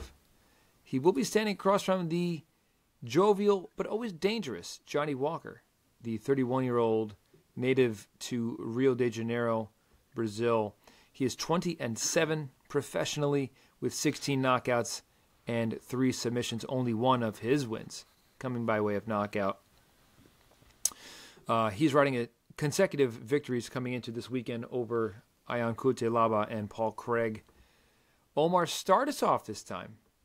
Give us your take and your pick. I will say, for the record, I would have to imagine Johnny Walker just might be the favorite. I don't know if it makes a whole hell of a lot of sense, but there is something about this fight. This fight, to me, is the hardest fight to pick out of the entire card, personally. I'll tell you quickly that the odds agree with you because it is a dead even pick 'em. They're both minus 110. Oh, they're both. See, I didn't think any one of them was going to go above 125, if at all. I figured Johnny Walker would be minus money here. But that's interesting that both of them are minus picks. And again, I'm not surprised. This is a very, very difficult fight to pick. This really could go either way. And the real issue is who shows up, right? We've seen the version of Johnny Walker that shows up and beats the shit out of people. We've seen the Johnny Walker that shows up and somehow beats the shit out of himself. We've seen the version of Anthony Smith that shows up and beats the shit out of people. We've seen the version of Anthony Smith that shows up and gets the shit kicked out of him. So like it is a pick'em because we've seen both extremes of these guys, and we've seen these extremes in recent memory. This is not like, this happened to Anthony Smith 6-7 years ago, but he's been looking good. Like, no, this has been on and off again for both of these guys. And in a division that personally right now I think is very up for the taking. And both of these guys, man, have a real tendency to drop the bag when it's really necessary. I really don't know. I want to say Anthony Smith is probably the more technical fighter of the two, but there is a creativity and a fuckery to Johnny Walker that I think if he can hone in on it, he's very difficult to read. And we've seen time and time again that guys who are difficult in their movement and unorthodox in their approach just tend to throw guys off. And the fuckery of Johnny Walker, I think, is going to work. So I'm going to go with Johnny Walker here by a hard-fought, unanimous decision. I will go next. It's a tough fight to pick. The thing that tilts the scales for me is that Johnny Walker has made a resolution, it seems, to change his ways. He has put to bed the Joker Johnny Walker. I had a professional interaction with his former manager, Lucas Lutkus, back when I did Tora back in 2020. And Lucas told me that he loved Johnny, but ultimately he left Johnny. He dropped Johnny because he's just too much of a joker, doesn't take his fight seriously enough. But Johnny, obviously his talent has taken him pretty far. But more recently, he got married recently, and I believe he has just made a vow or made an oath to himself to stop clowning so much and to start to take things a little bit more seriously, and I think it has been showing. So if we get that Johnny Walker, who definitely has shown that he does not have the best chin at 205 pounds, and Anthony Smith could definitely light his ass up. But I'm going to go with the athleticism and explosiveness and power of Johnny Walker to get it done over Anthony Smith. I will say he's going to finish Anthony Smith in round number 1. Wow. Jesus Christ. Please don't beat me up, Anthony Smith. Please. Again, I cannot believe we are unanimous. I never thought we'd all be on Johnny Walker. There's a 2-inch height and a 6-inch reach advantage on his side, which is big. You expect it in his fights generally, but that's big. I have been a believer in the turnaround of Johnny Walker. It's hit the point now where it's like, am I going to pick him against Anthony Smith? Because Anthony Smith's pretty fucking good. Yeah, man. We're here now.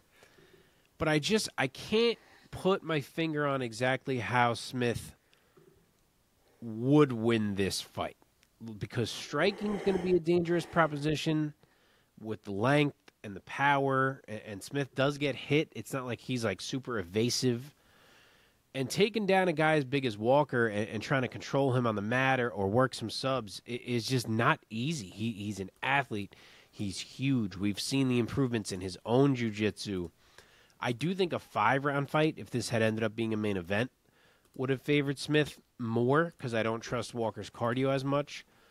But 3 rounds, I think he's live. And I don't know if Anthony Smith can play the game that he wants to play for enough of this fight against an athlete the size of Johnny Walker, who has made the improvements that we've been seeing in his game as much as Smith wants to play it. So I'm going to say Johnny Walker gets 2 of these rounds, 29-28 UD. Okie dokie. All right, main event time, boys. UFC Fight Night, Rozenstruik versus Almeida. We have heavyweight clash, Jairzinho, Biggie Boy Rozenstruik, taking on Jailton Maladinho Almeida. Rozenstruik, UFC veteran. He's the 35-year-old out of Suriname, 13-4. Only one win coming by way of decision. The other 12, all by knockout. He has been knocked out himself twice and defeated on the scorecards twice as well. He's coming off of a knockout win over Chris Daukaus in the first round back in December. He will be standing across from the rising Jailton Almeida, the 31-year-old out of Brazil. He's 18-2 as a pro, 7 knockouts, 11 submissions, which adds up to 18 wins, which means that all of his wins have been finishes. Oh boy, he is riding I don't know how many fight win streak because he only has 2 defeats, so he has won many in a row. He's undefeated thus far in the UFC, 4-0 in the UFC. Most recently, TKO second round over Shamil Abdurakhimov back in January of this year. Okay. Mark, why don't you start us off? Give us the odds, your take, and you pick. They are wide. Almeida is a minus 525 favorite, and Rozenstruik is plus 385 as the dog. Here we go. Almeida is officially getting his chance to really break through into the mix here. We've seen the slow come up kind of for him where he's just walking through dudes. Despite being the former light heavyweight, he is 1 inch taller. He has a 1 inch reach advantage. And he is getting a guy in Rozenstruik who's literally twice as good as anyone else he's fought, which I think is maybe getting lost on people a little bit in this fight. Like, I get it. We've seen Almeida walking through everyone, but Rozenstruik is way better than the dudes that Almeida has fought to this point. I mean, his best opponent was Shamil Abdurakhimov, and Rozenstruik, and this was Abdurakhimov at the end. I'm sure if Rozenstruik fought Abdurakhimov right now, Abdurakhimov would be going to sleep. So it's definitely a step up. Almeida may have to eat some shots here if he plans to get this done. But with all that being said, I don't know how you can pick against Almeida at this point until you actually see a man get the better of him, which we have not. It's actually crazy to me that he has lost his pre-UFC. That's how dominant he's looked. It feels like he should be an undefeated fighter. But as for the matchup, Rozenstruik obviously, very obviously, is going to be looking to stuff takedowns and force Almeida to throw hands with him. And the question is just going to be, can he do that? And it's hard to think that he can because we've seen him get taken down before. Granted, it's been by guys like Curtis Blades, who, as much of a beast as Almeida has been, you probably still trust Blades wrestling more. But I'm going to believe in Almeida. I'm going to believe he can do it until I see someone that shows me he can't. So I will say he gets him down. Maybe it's got to be more than once, but, you know, whatever it takes, 1, 2, 3. I think he sets something up on the mat and finds a way to choke Rozenstruik out. I will say round 2 sub, Jailton Almeida. I have the exact same pick. Just to make this quick, because we're having a little bit of technical difficulties here towards the end of our recording. To Mark's point, I couldn't have said it better myself. You got to go with Almeida till he loses, and he's going to be a grapple heavy approach against a guy he's gonna basically tower over. I think he takes him down in the first round, doesn't finish him, but really punishes him, beats him up in the first round, gets him down again in the second round. Rozenstruik is going to have nothing left, and we're going to have a submission victory for Jailton Almeida round 2. Omar? I think Almeida is a goddamn specimen, if we're being completely honest. The man is an absolute beast. I think he's kind of better everywhere, for being honest. I know Rozenstruik is known for his one-hit KO power, and that's like the equalizer and all this other shit. I don't think he's really going to be able to touch Almeida. I think Almeida is going to be way, way too fast for him. I think that the speed difference is going to be evident both in the movement as well as the actual strikes themselves. And I think Rozenstruik is going to have the wrong approach in the first round, and I think he's going to get caught for it early. I'm going to go with Almeida by KO round 1. Wow. Wow. Wow. And that's it. We did it. Show's over. We did it. Boom. What It is a 1:30 long show. Eastern time. And we did a long show. Yes, There we was did. a lot to talk about. There's a lot of MMA nowadays. The is. sport overall is growing.